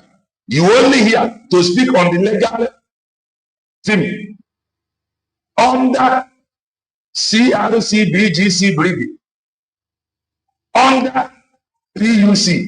If it will be shown to UGO247. If it I'm not coming here to weep. And the children get what I mean to know. If I didn't go to 247, you say you claim or say that you are not part of CRC BGC Brigade, but you told us that Mazen Panjoko is in charge of this brigade, CRC BGC. You told us that Mazen Panjoko have communicated to them via phone call. You told us that Mazen Panjoko is working with them. You know that this same group have created 100 men. You made mention of the name of the same people that is handling the group. And they say that they have run away with the money meant for myself and those legacy. And right here, you are introducing PUC. So they have dissolved. They are no longer existing. Now, if you remember, elevated now, if you are thing that is happening in Biafra or anywhere about Biafra, about okay. They are all boom vam. They are just people are using them for their cruise. The only one thing now. Only one thing. Oh, if I could go 247 the West, say you could program, man. It is the amazing program. People are now seeing how foolish he is. People are now seeing the reason behind it. Oh, don't use my program to do program, bro. Don't use it. People are now seeing it. That UGO247 has nothing to offer. After he introduced PUC, claiming that he is not working with any group. Yeah? People are now seeing how foolish, how not to be trusted he is sounding.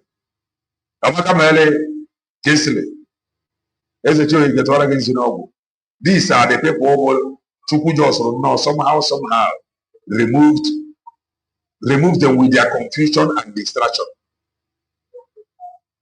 He came to announce PUC. Yeah? Standing that is a project at hand that is true and valid is the legal work for Simon Ekpa. What about the 100 men? What are they doing? Yeah. How many people from this PUC? If you remember. My people, this particular spot is where I disagree. Mazi Simon Ekpa's release is very, very legal and vital. Mazi Nnamdi Kanu's release also is very, very legal and vital. I do not disagree with 247 with his standing that people are using Mazi Nnamdi Kanu to cash out. The same way they are using Mazi Simon Ekpa to cash out. And we must work assiduously for two of them release. Is very, very important.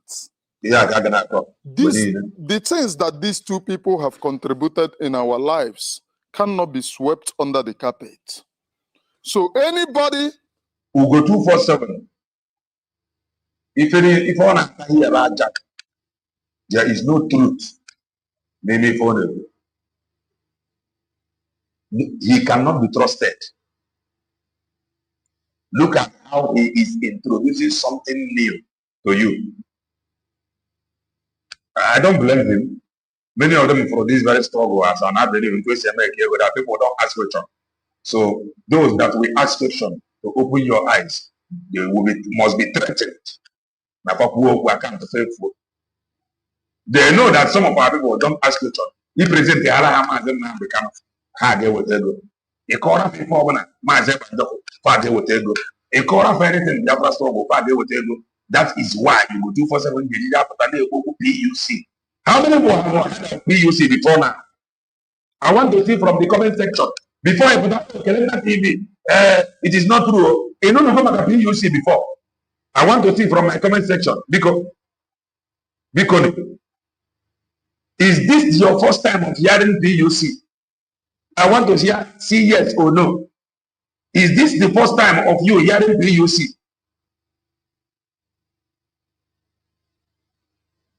Elevated energy. Please, I want to see yes or no. Is this your first time of seeing PUC? Yes, so this is my first time of seeing PUC. My first time of seeing PUC.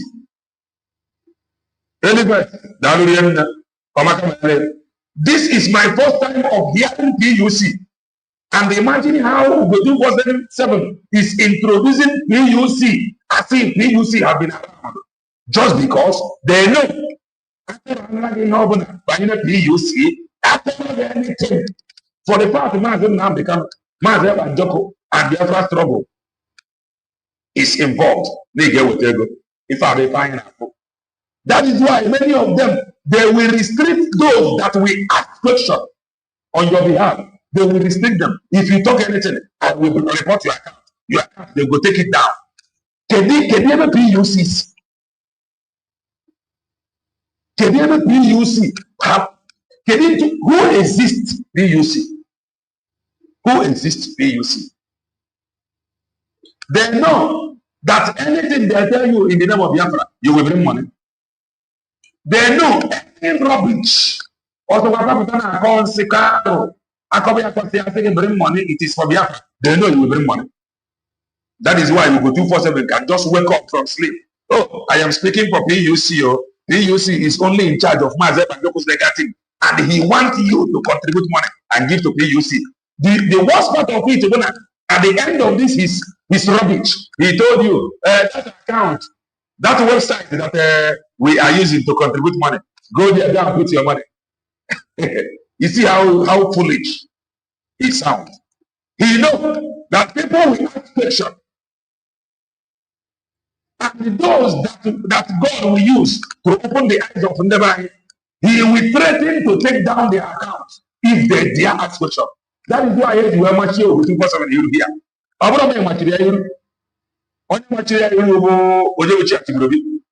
Because everybody is afraid. This is how they make our people dry. The same way, some people, according to the report from now when they recruit in the name ESL, man, the target is to recruit people that amount na farmland in the and they recruit with the name ESL.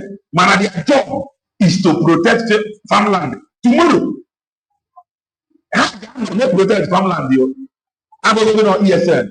I was saying to talk about all ESL, the video. Senior voice. From the video, tell the video, Roya, senior voice, back on ESN, about the way to go. You were there to go to everybody money. You will believe in ESN. A man, if I have Omazi, Narrow security, na family. If any are run the by, because they know under Biafra, under you will bring money. Then they will restrict those or threaten those that will ask question. Don't ask question, or else you lose your account. And nobody is trying to lose their account. Why will I lose this account? Because the one that I was advised to create TikTok, for almost 2 weeks now, or more than only one something. We have subscribe. So if I lose this one now, for people to hear my voice again, okay, very difficult. Because I am now used to live streaming. The one I am a producer over 2 weeks by the advice of our brother TikTok. I only have 152 followers. And for me to stream live from my studio here, I must get 1,000 subscribers to generate code to stream live from TikTok. So for them to succeed, they must threaten those that we ask questions. And you will keep, those that will ask them without be quiet. They will push anything, PUC, go there, go and contribute money to that website. They contribute failure the money. This is what that has been happening. Under Mazep and Joko, I don't know who on an account. She was removed because of 80 approachable work and they will have an account. The same woman worked under Ogekere. Or work under Ogekere. For the guard area. Ozugbo and a dissolve. Ozugbo and I created CRC BGC bringing. Question account. Now, they will report. The account why you want to they go to the announce here. Even now, I'm going to grab a website. Now, but they got go under PUC. You go 247 and their rights. And they want you to put money. If I be buying up for tomorrow, they want to interview Mike. And the one Mike tell them to go and do their homework. Some of them will not understand it. Yeah. This is what we are facing. My first time of hearing PUC, he introduced the finish, tell you to go and put money there, that they are in charge of it.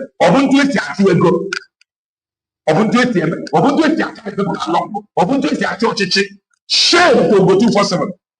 Onto a person into direction. Ngozi Orameze had a material. Ngozi Orameze is not following Mazep and Joko template.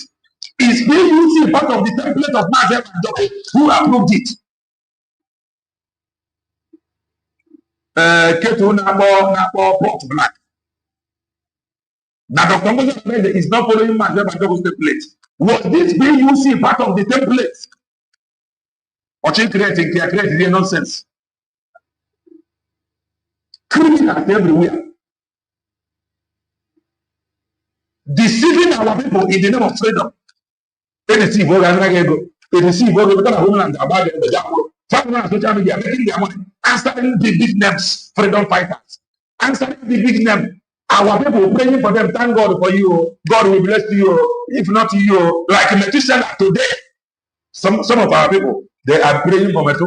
Oh, Metu, thank God for you. If they can get up on Metu that fought a carrier and deliverer of new dimension. People are praying to Metu. Metu, God bless you. Metu, thank God for you. Metu, thank God for giving you somebody like you. Imagine. Metu that have not apologized to a man whom, according to him, was deceived to lie to. He is not yet human enough to apologize to Mazep and Joko. That is the man whom people is praying to. And he is taking the prayers. Someone divine, if you are the man, someone divine, UGO 247. Is this the part of the template that he know? Please do well and touch the like button. UGO 247 need to get this program. So this is the part of the template that he claimed that he know that Dr. Ngozi Orameze is not following. Is this the part? Is this part of that template? So he cried that Omonso is very important.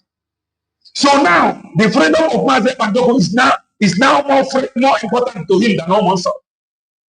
Is that what he is saying? The freedom of Mazep and Joko to him is now more important than Omonso.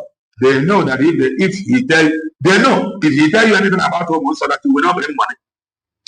So he told you about Mazep and Joko. Introduced first time PUC, and they asked you to go and put money to that same old website. That same old website. Go and put money there. I can't turn my back end before we forget. He can be proud to tell you to put money in that old website, but he cannot proudly tell you to put money to the same old paper hand. You see them. You see why they don't want us to analyze their video.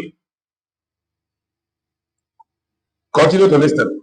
How much I introduce PUC? Ask him, is this PUC part of Mazep and Joko's template that he know? Who approved this PUC? When was this PUC created? Is Mazep and Joko part of this PUC? Who are those handling this PUC? By the time I was actually here, he TMA and Ike. I am for good. I am for evil. Don't forget. I create here. I some people in the name ESN. In the name ESN, they don't know. Aborofa, main headache exercise and training. In a now, a MEFA video, Abaya Nauko, senior voice, MEFA ESN, a senior account, give with able for that support offer. Aborofa, senior farmland, farm a secure farm. It is good for a secure farm. It is good, a secure farm. From Fulani Hman, but an farmland, it is good. But the lies, it is the ato. But what is a crime? The same thing here. He introduced PUC without telling you when it was created, without telling you those that created it, without telling you the reason why they created it, without telling you if Mazi Banjoko approved it, without telling you that this PUC, Mazi Banjoko created it, without telling you that Mazi Banjoko is aware of it. He told you to go and put money in a PUC that is same website.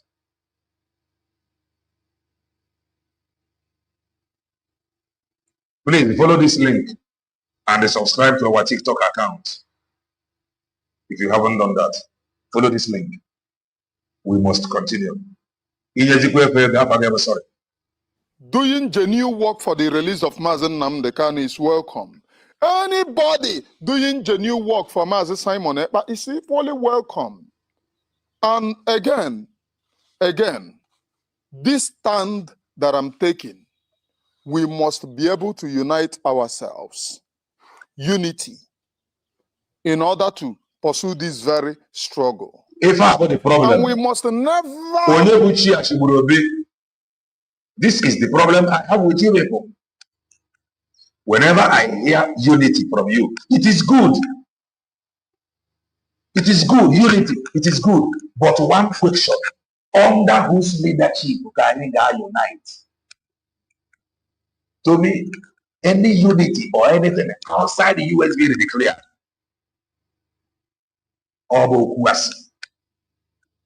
so to you, who is calling for unity? Under who can we unite?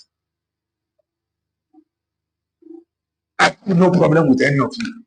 But what I do not like, but the way some of you do, that is what I don't like. Under who can I unite? Is it under UGO247 PUC? Commander CRC BGC bring. Commander Getukunkere. Can get great new one can I unite? Commander United States of Biafra. That was declared. Geneva unite. Have it in our mind.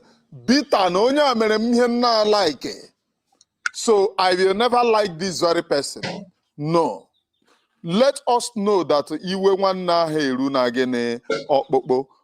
I am not dismissing what 247 said, though, because he said that and I knew that even in the gathering, 100 men, there is a DSS agent that sent me that 100 men link. Okay. The man, I know him very well as a DSS agent. The man have trailed his papa for a very long time, and he doesn't know that in as much as he trailed me, I am trailing him also. Too many stories and too many things that he have brought to my notice are all insider information of who is perpetrating the evil against our own people. UGO247 this creating of this PUC.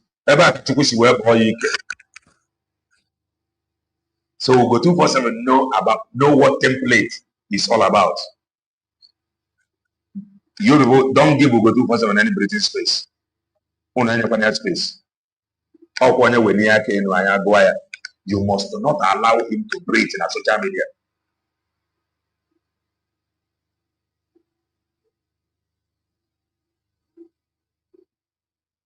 You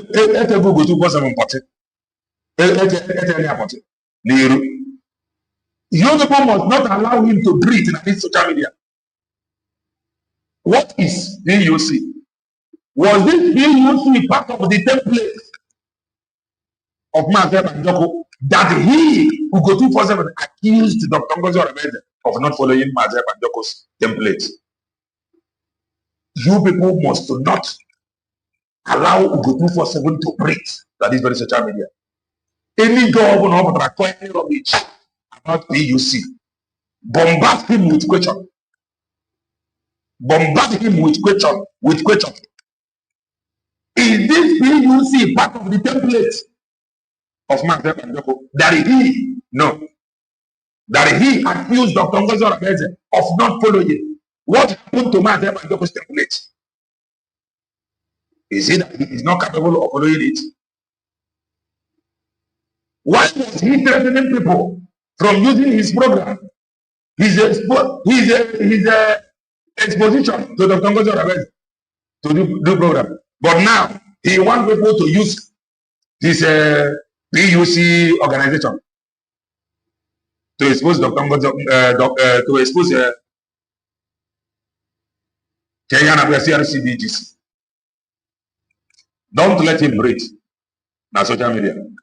UGO247 has done more harm than good with his confusion and distraction. Let us return back. In submission, the release of Mazen Nnamdi Kanu and the release of Mazen Simon Ekpa is very, very vital to me, Nwashi Burobi. I'm not hurting anybody here. I am done playing saga on anyone. Okay. I am done playing any form of this thing. Anybody. I'm not the lucrative job in our land now, Sabo. In case if you don't know. In a choru everywhere. Go to the Ministry of Sabo Ntike. They will give you work. If you don't know me, unless me get to Hogologo. Now is the time of you to find work with Imwimi. Imara millions. Madam Bossy Jiteregi. Ola nudo. Olavago ebo silibia no wa chuku nara moya ma oburu na chuku ya nara mogi. Olavago ebo silibia no wa chuku nara moyo. Ola nudo. Oh, UGO247 but I na child. 100 men for Mazen Nnamdi Kanu. About Mazen Nnamdi Kanu. Group na head Mazen Nnamdi Kanu. Onye ndu awalida Mazen Nnamdi Kanu. Onye ndu awalida Mazen Nnamdi Kanu. Onye na anya ba afọ na ụzọ agadi obi apịa. Fake rate the PUC. Mazen Banjoko's legal team that has nothing to do with Banjoko. PUC. My first time of hearing it. Or may say I take it, go and put money on a website. Don't allow him to breathe on social media. Ask him questions. Olanu. Olabaga chukunara kwinchimo. Olabaga ebo chukunara kwinchimo. Obodo na chuku jimmụọ gị. Ọkwa maka mbọsị anyị ejide gị asị Sabo. I am Nwashi Burobi. So work wisely. Do you want to work in the Ministry of Imwimi? So, and people are donating. And by Briggy, the CEO from America. I am Nwashi. Careful how he introduced. So, how he introduced the website, old website, under PUC. PUC have hijacked that same old website. And don't forget, this same old website will go to 247. Ogenkere hijacked this website, ran away with the website. Yeah? Edman and the Imam and their group, they hijacked the same website from Ogenkere. So when you now, the CUC, British CRC, BGC, UGO247 and Dito to Bana, they have hijacked the same old website. This website is not suffer. This website happened. Okay, get it. Hijack the website. The gangsters that work with Ogenkere, Edman and the hijack the website from Ogenkere. Where they are now run as use CRC BGC. Today, UGO247 and their group, PUC, they have hijacked the website again. Where they are now under PUC. I'm having here seeing where they come on. My all these things. CRC, BGC, Briggy. Now, UGO247 have PUC under the same old website they have not suffered. The website often negative. Work wisely. Do you want to work in the Ministry of Imwimi? Kaiga Gewekwe 247. Makonye nenyu ishi ya napata.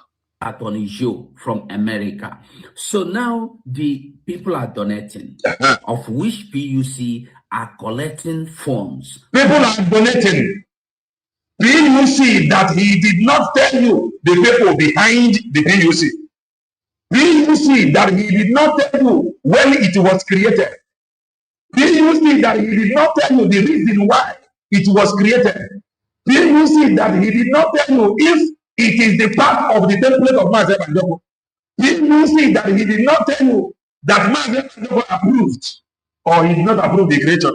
He just told you that PUC is collecting the money.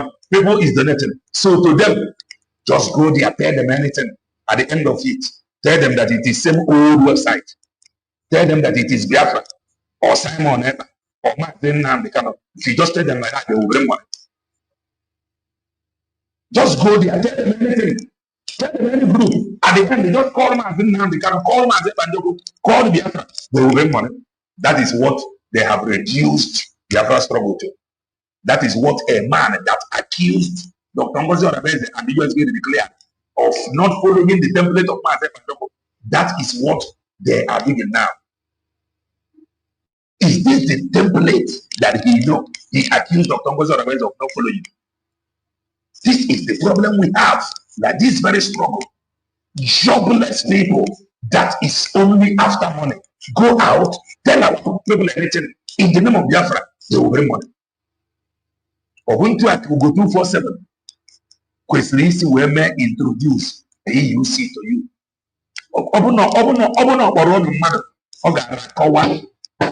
This EUC kowa of man. But no, let me take it back. Give me phone to where may I introduce. Maybe in some hours time I will come with the program of the white man and the woman. Listen. From America. Listen. So work wisely. Listen. Do you want to work in the Ministry of Imwimi? Listen. Kaiga Gewekwe 247. Listen. Makonye nenyu ishi ya napata. Now listen. Joe from America. So now the people are donating, of which PUC are collecting funds, soliciting for funds, and the people are donating to the website provided by Briggy, the same website that Briggy have been using from onset. So, and people are donating. The same website Briggy has been using from onset, and people are donating. That's the same website here. Website there, every gang group that will succeed in hijacking the website. The only thing now this very struggle since the origin of that website, the website had the only thing the account, not a back end of that website. So every gang group must succeed. They hijack the website. Every gang group that need money must succeed. They hijack that website. You know why? Because when they come, they will tell you that people are donating from same website, old website. You will believe. Am I found that website in the back end? So he know how told you people are donating.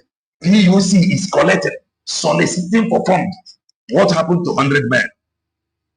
Are they about here? Can you see PUC's website? People didn't donate. PUC not collect. In our UGO247, those he threatened to block the account. Only after they give money to PUC, they are not in charge. They are all criminals. Criminality going on at this very struggle. Listen. I think it's Attorney Joe from America. So now the people are donating, of which PUC are collecting funds, soliciting for funds, and the people are donating to the website provided by Briggy, the same website that Briggy have been using from onset. So, and people are donating. And now people are donating. PUC is collecting funds. PUC is seeing everything. Who created PUC? Is he part of the template? Because UGO247 accused Dr. Ngozi Orazede of not following templates.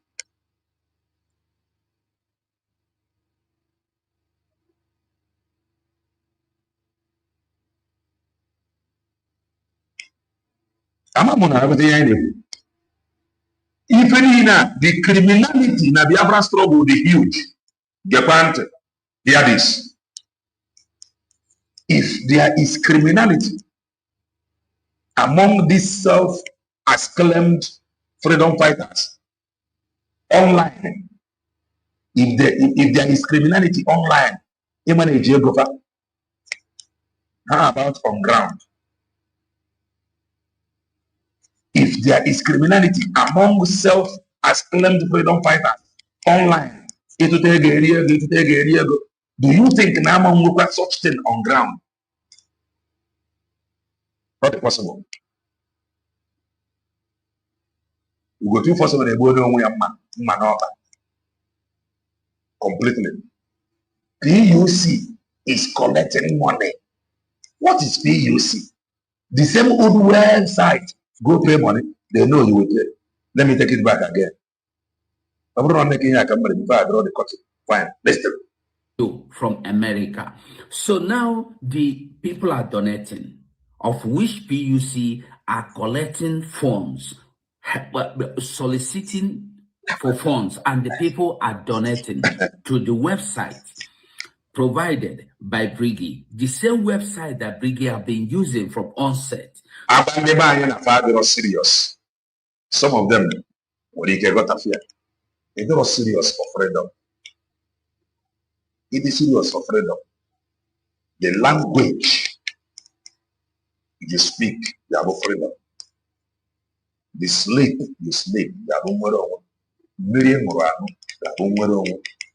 everything over the nature, everything about you,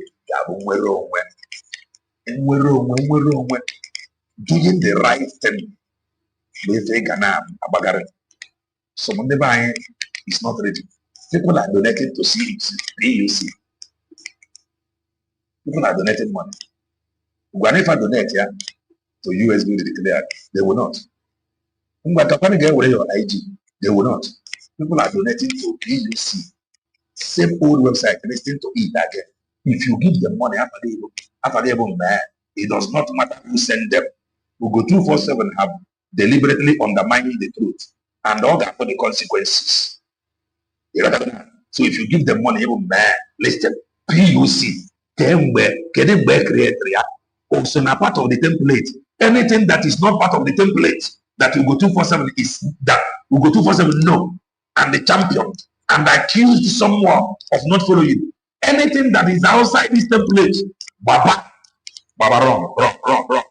The only template we know is the template of USB declare. Listen. I am Mwashibrobi. So, work wisely. Do you want to work in the Ministry of Imwimi? Kaiga Gewekwe 247. Makonye nenyu ishi anapata. Attorney Joe from America.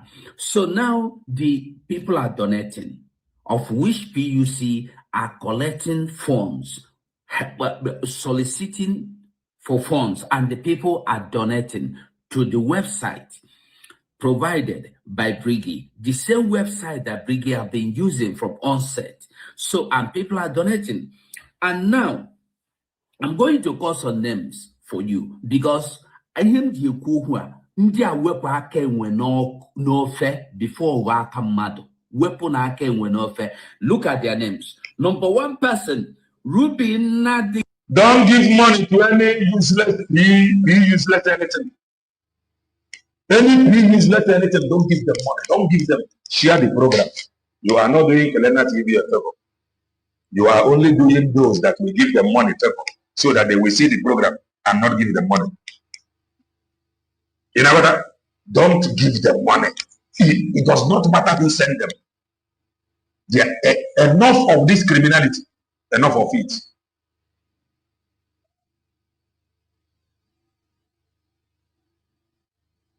Don't mind them. Mazep and Dokuno send them. I am telling you. Don't give them money. That is my own. Sorry. Now, listen to him. From America. So now the people are donating, of which PUC are collecting funds, soliciting for funds, and the people are donating to the website provided by Briggy, the same website that Briggy have been using from onset. So, and people are donating. The people that is in charge of this same Briggy is calling their name now. Is the same people he called their name that they ran away with money that is meant for their international attorney. But he is using the name Briggy. And you and I know the people that made up this Briggy. The people that made up this Briggy. I don't know. This, that. Many of them, the people he is accusing. Senator Diego, both the people that made up this Briggy. But you see what he do? He hide under the same Briggy, under the name Briggy. Knowing fully well that the people he is accusing, both the people that made up the Briggy. But he is not here to actually represent Briggy. He came to introduce PUC and they want you to bring money under PUC. And he is here introducing website. Website come and introduce. He cannot accuse Imam Madabu and the rest of them of taking money. Even the Briggy. And they run away with it. And he is telling you, now the same website, but what the same Briggy he introduced, understand this thing. This now mind them that they play you. The people in charge of this Briggy, he is telling you now, is the Imam Madabu and the rest of them that he himself is accusing of running away with money. He is accusing them of running away with money. They are in charge of this same Briggy. And he is telling you that these same people, that the website you need to put money is the same website, the same people he is accusing in produce, which is Briggy website. He accused Briggy of running away with money meant for Briggy and the Mazeb and Joko's attorney. And he is telling you to put money in the website produced or provided by the same Briggy. Are you understanding anything? Listen to it. This part is very, very interesting. God help me. Us in a Briggy, we're the boss. And you know the people that made up this Briggy. In other hand, Osekwage, Ngi Werego, Tinye na website Briggy provider. What does that tell you? Every present Briggy website, man a back end, fair web account, Tinye account was website. Emily here explained some hours ago. Website is just a website. He is. I am telling you, and that day have come. He introduced Briggy to you. And they accused the people handling that Briggy of thieving money that is meant for Briggy. And he is telling you to put money on the website produced by the same Briggy he is accusing of thieving money, that he should put money there. Listen, okay, listen, let me take it back. Think at Tikwe gangsters. Listen. Ibiano, Chuku Nara Moyo, Olanu, Olanu, all about Chuku Nara, Quinchimo, all about Chuku Nara, Quinchim, Mobuna Chuku, Jimmoge. Sabo. I am Mwashiburobi. So, listen. Work wisely. Listen. Do you want to work in the Ministry of Imwimi Listen. I got 247. Now listen. Listen now. From America. Now listen. So now the people are donating, of which PUC are collecting funds, soliciting.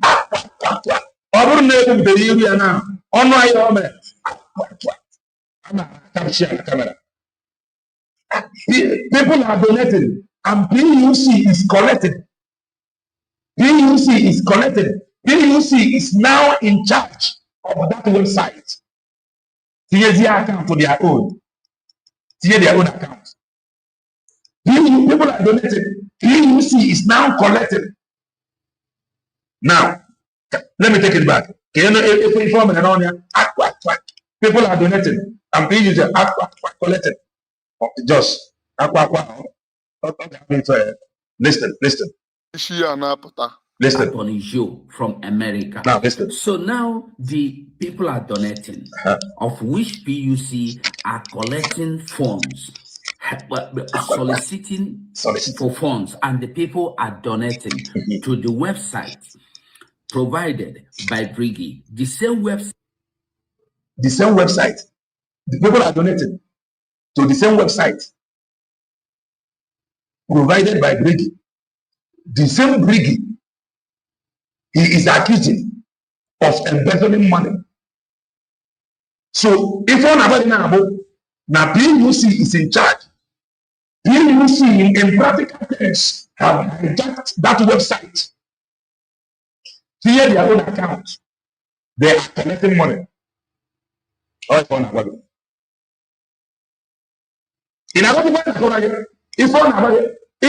introduce, don't get it twisted. There is no Briggy anywhere. There is no Imam Mother. Currently, Imam Mother and the rest of them, they know they are no longer in charge of that website. This PUC, they are now in charge of that website. Create their own account. Not the website. So they will tell you about the old website. How about accounts? They will not talk about accounts. They will not talk about the account. They will not talk about the account because they have pushed their own account in there. Man at the website. Hijacking now. UGO247. So now he knows those. Listening to it again for the last time before I move. I go out over the criminality that is very strong. The huge. I am Nwayi. So work wisely. Do you want to work in the Ministry of Imwimi? Kaiga Gewekwe 247. Makonye nenyi ishi anapata. Attorney Joe from America. So now the people are donating, of which PUC are collecting funds, soliciting for funds, and the people are donating. That fund.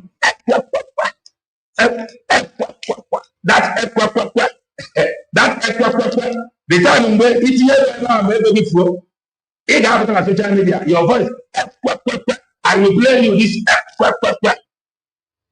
On people are donating. PUC is collecting. Again, take another. Listen, it does.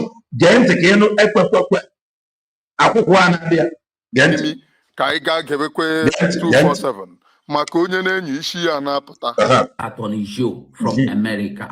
So now the people are donating, of which PUC are collecting funds, soliciting.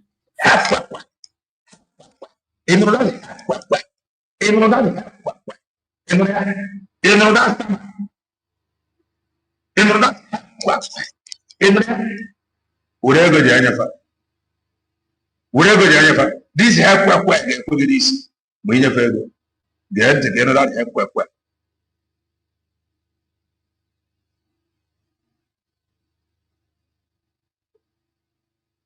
247.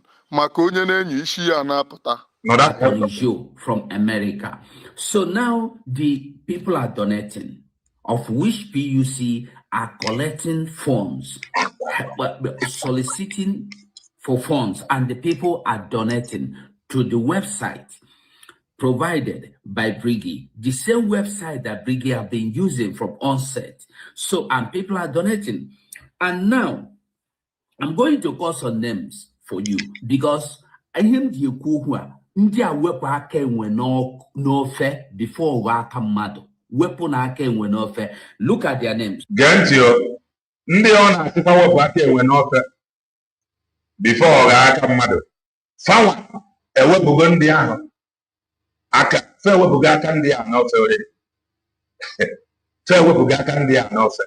Do you know why I said so? Because they have hijacked the website to get their own account. People are donating. PUC is collecting. People are donating. So I can be an offer already. That's why you present the account. So website and the account to their name. You know what? Number one person, Ruben Nadi, who resides in the state of Georgia, United States of Zion, United States of America, known as Adazion.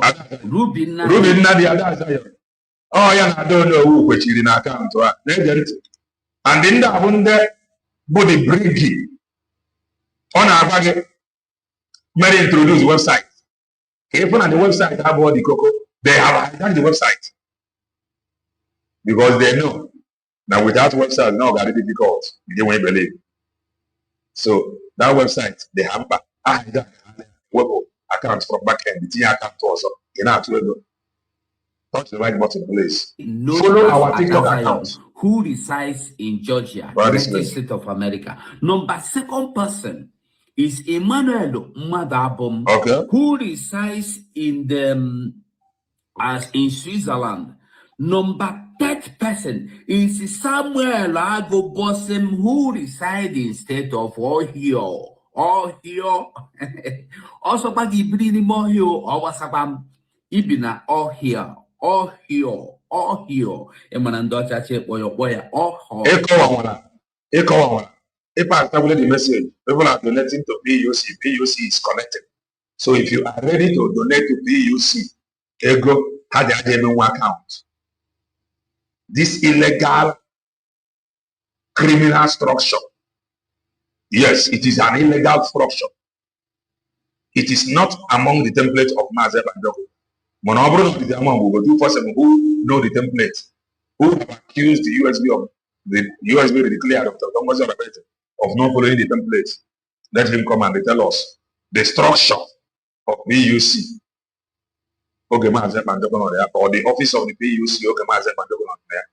Ohio, yes, brother boy, Ohio, Loli boom, Ohio. So Samuel Agobosim, Dr. Samuel Agobosim, Obi resides in state of Ohio, United States of America, and we have Madam Adonou, Konyo Bolama Fire, Konyo Bolama, one of them, and then I would the one that is called Nena Kadika Ihena.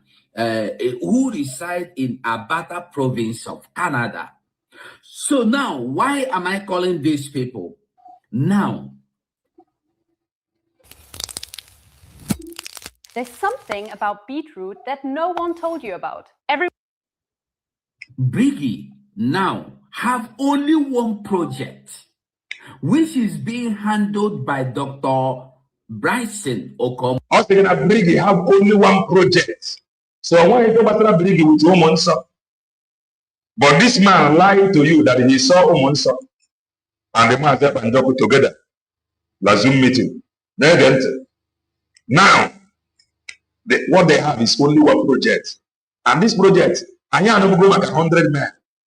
So, over PUC take over. Who created it? And that project is legal work. There is no other legal work. Every morning, Briggy is collecting today, unless the one that are donating that I don't know who is handling. Outside that one, every big okay. I don't know who handle for Mama. And I don't know after Nande go legal team. KG at the shop. No, they say when we go Muhammad. Mbok na after no go legal team. KG at the shop. They go Muhammad and not the same.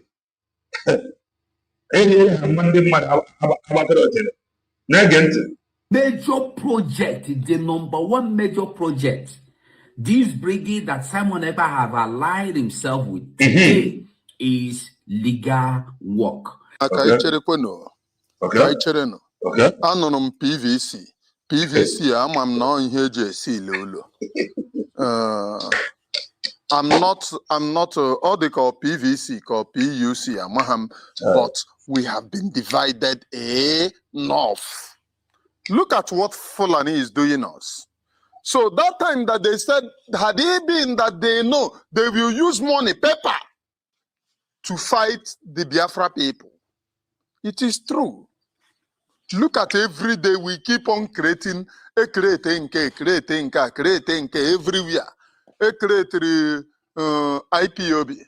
From IPOB, the enemies create soldiers of justice in order to fight us. And who are the soldiers of justice? Ndi na-asụ Igbo, with a lot of ụmụ Bini na ụmụ Fulani. Then, when uche mefo ha, ndị na-fight the struggle. From there, enwe USB, enwe Achọrọ m ịbịa ihe okwu enwe USB because I'm on a first lane now. If I'm getting it correct, enwe hakwana PVC, enwere 100 men. Then, hey, the Fulani is dealing with us. Now, shut the day up. Kaiga Geni, auntie, please. And this legal work, there is no other. I challenge any man, any woman from a mama that you have nothing to challenge anybody. I want in Fiji. Stop challenging. Enough of this your challenge. To Rubin Nade, to Samuel, to whoever you are, I challenge you to come out and tell Biafra that the money has been channeled to so project. The money has been channeled to so project. If there is money anywhere, safe. No, no, factor. I don't know. Na lawyer, na lawyer. Outside Simon Ekpa's legal work, come out and tell Biafrans what you have used the money for, and I go know, and Biafrans will know. Outside that, Imam Dabo, Rubin Nadi, all of you. Maybe they have discovered now this their so-called international lawyer. Don't worry for the moment I case him as a banjo. Butcher the money in the person. Mama Dabo, Rubin Nade, Bright, Mama Dabo, Rubin Nade, who resides, Mama Dabo resides in Switzerland. Rubin Nade, who lives in Georgia. And then we have Dr. Samuel Agobosim, who lives in state of Ohio, and I don't know who lives in California. California.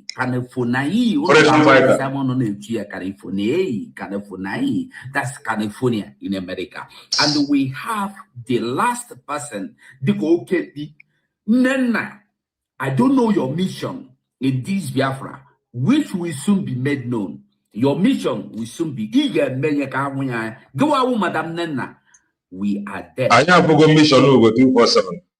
Nena, what is your mission? After fighting US very declared, we have now seen his mission.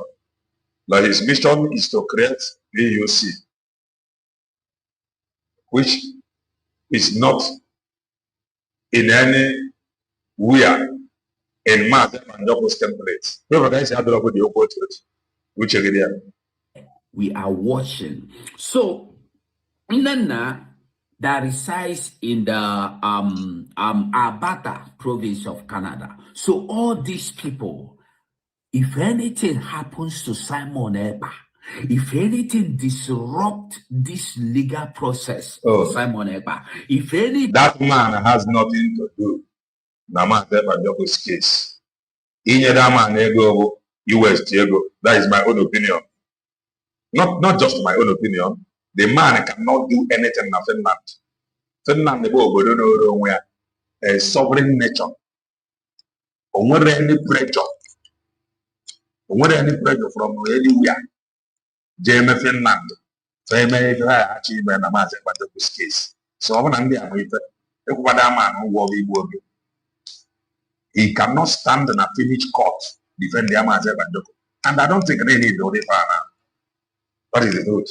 So they can something okay what Imam Madabo and Ruben Nadion and I don't know who for whether you hijack go maybe again with recent their international lawyer. Negative thing at all. Onu ga-amada na PUC ga-achịpụta unu n'ezi azara aza. PUC are watching you. Exactly. All these people, Imam Madabo, confused. Imam Madabo, Nena, Ruben Nade, Adazayon, Sam, Dr. Sam, Agobosim. Be careful. Adodokwamakananti when I go no. Weapon ake when no fair. Or hapụkwa ịga aka mmadụ ọ ga aka mmadụ a ga-egbubi ya aka ụnụ a ga-egbubisi ya. If you are here to stop Simon from coming out, it will not work. I want you all to know that whatever you are doing is being recorded. Exactly. Mananka hamana. PUC is watching. PUC is watching. PUC is watching. PUC is watching. Yes. Whatever you do, remember, you will not get away with it. Okay, now I get the name correct. PUC. According to him, he said Prime Minister.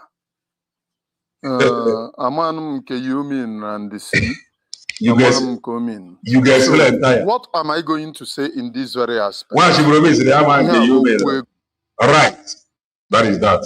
I think we have delivered the message. Come into the program. Please do it 2 minutes. I have something to run through.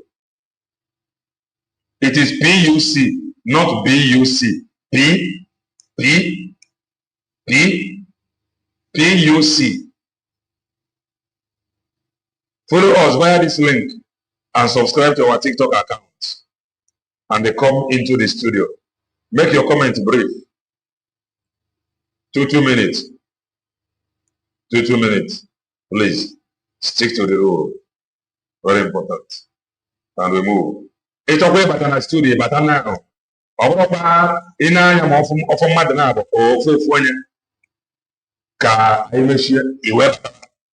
If you have comments, come into the studio now.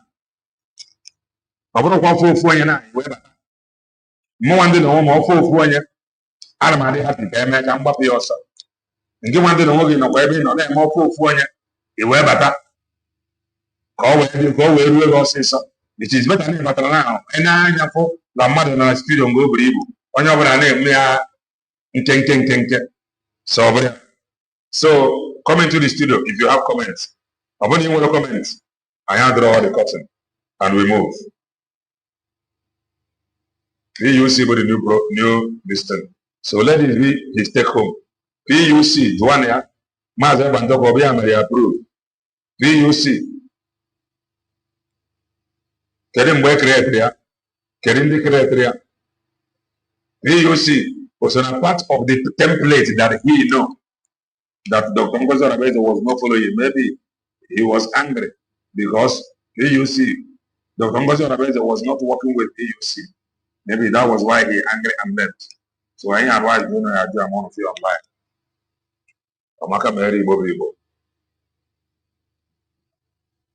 Yes, it is PUC, not BUC. Yes. Be careful. Today we fundraising. Support USB declared. Very important.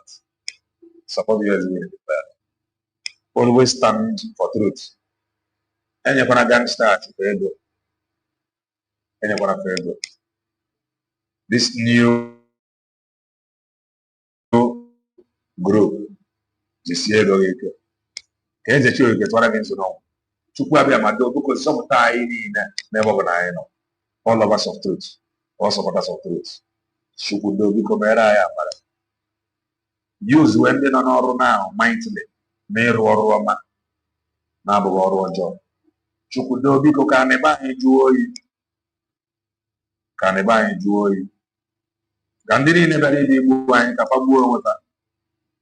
And at the end of this journey, Kanya Pansoga Chukwabi Marigo to go. God of provision, provide for us. Provide for us all. Mahichaya I am ready. Now here's the truth. Gabi Amakuri Mitanina. He said, stay blessed and bye for now.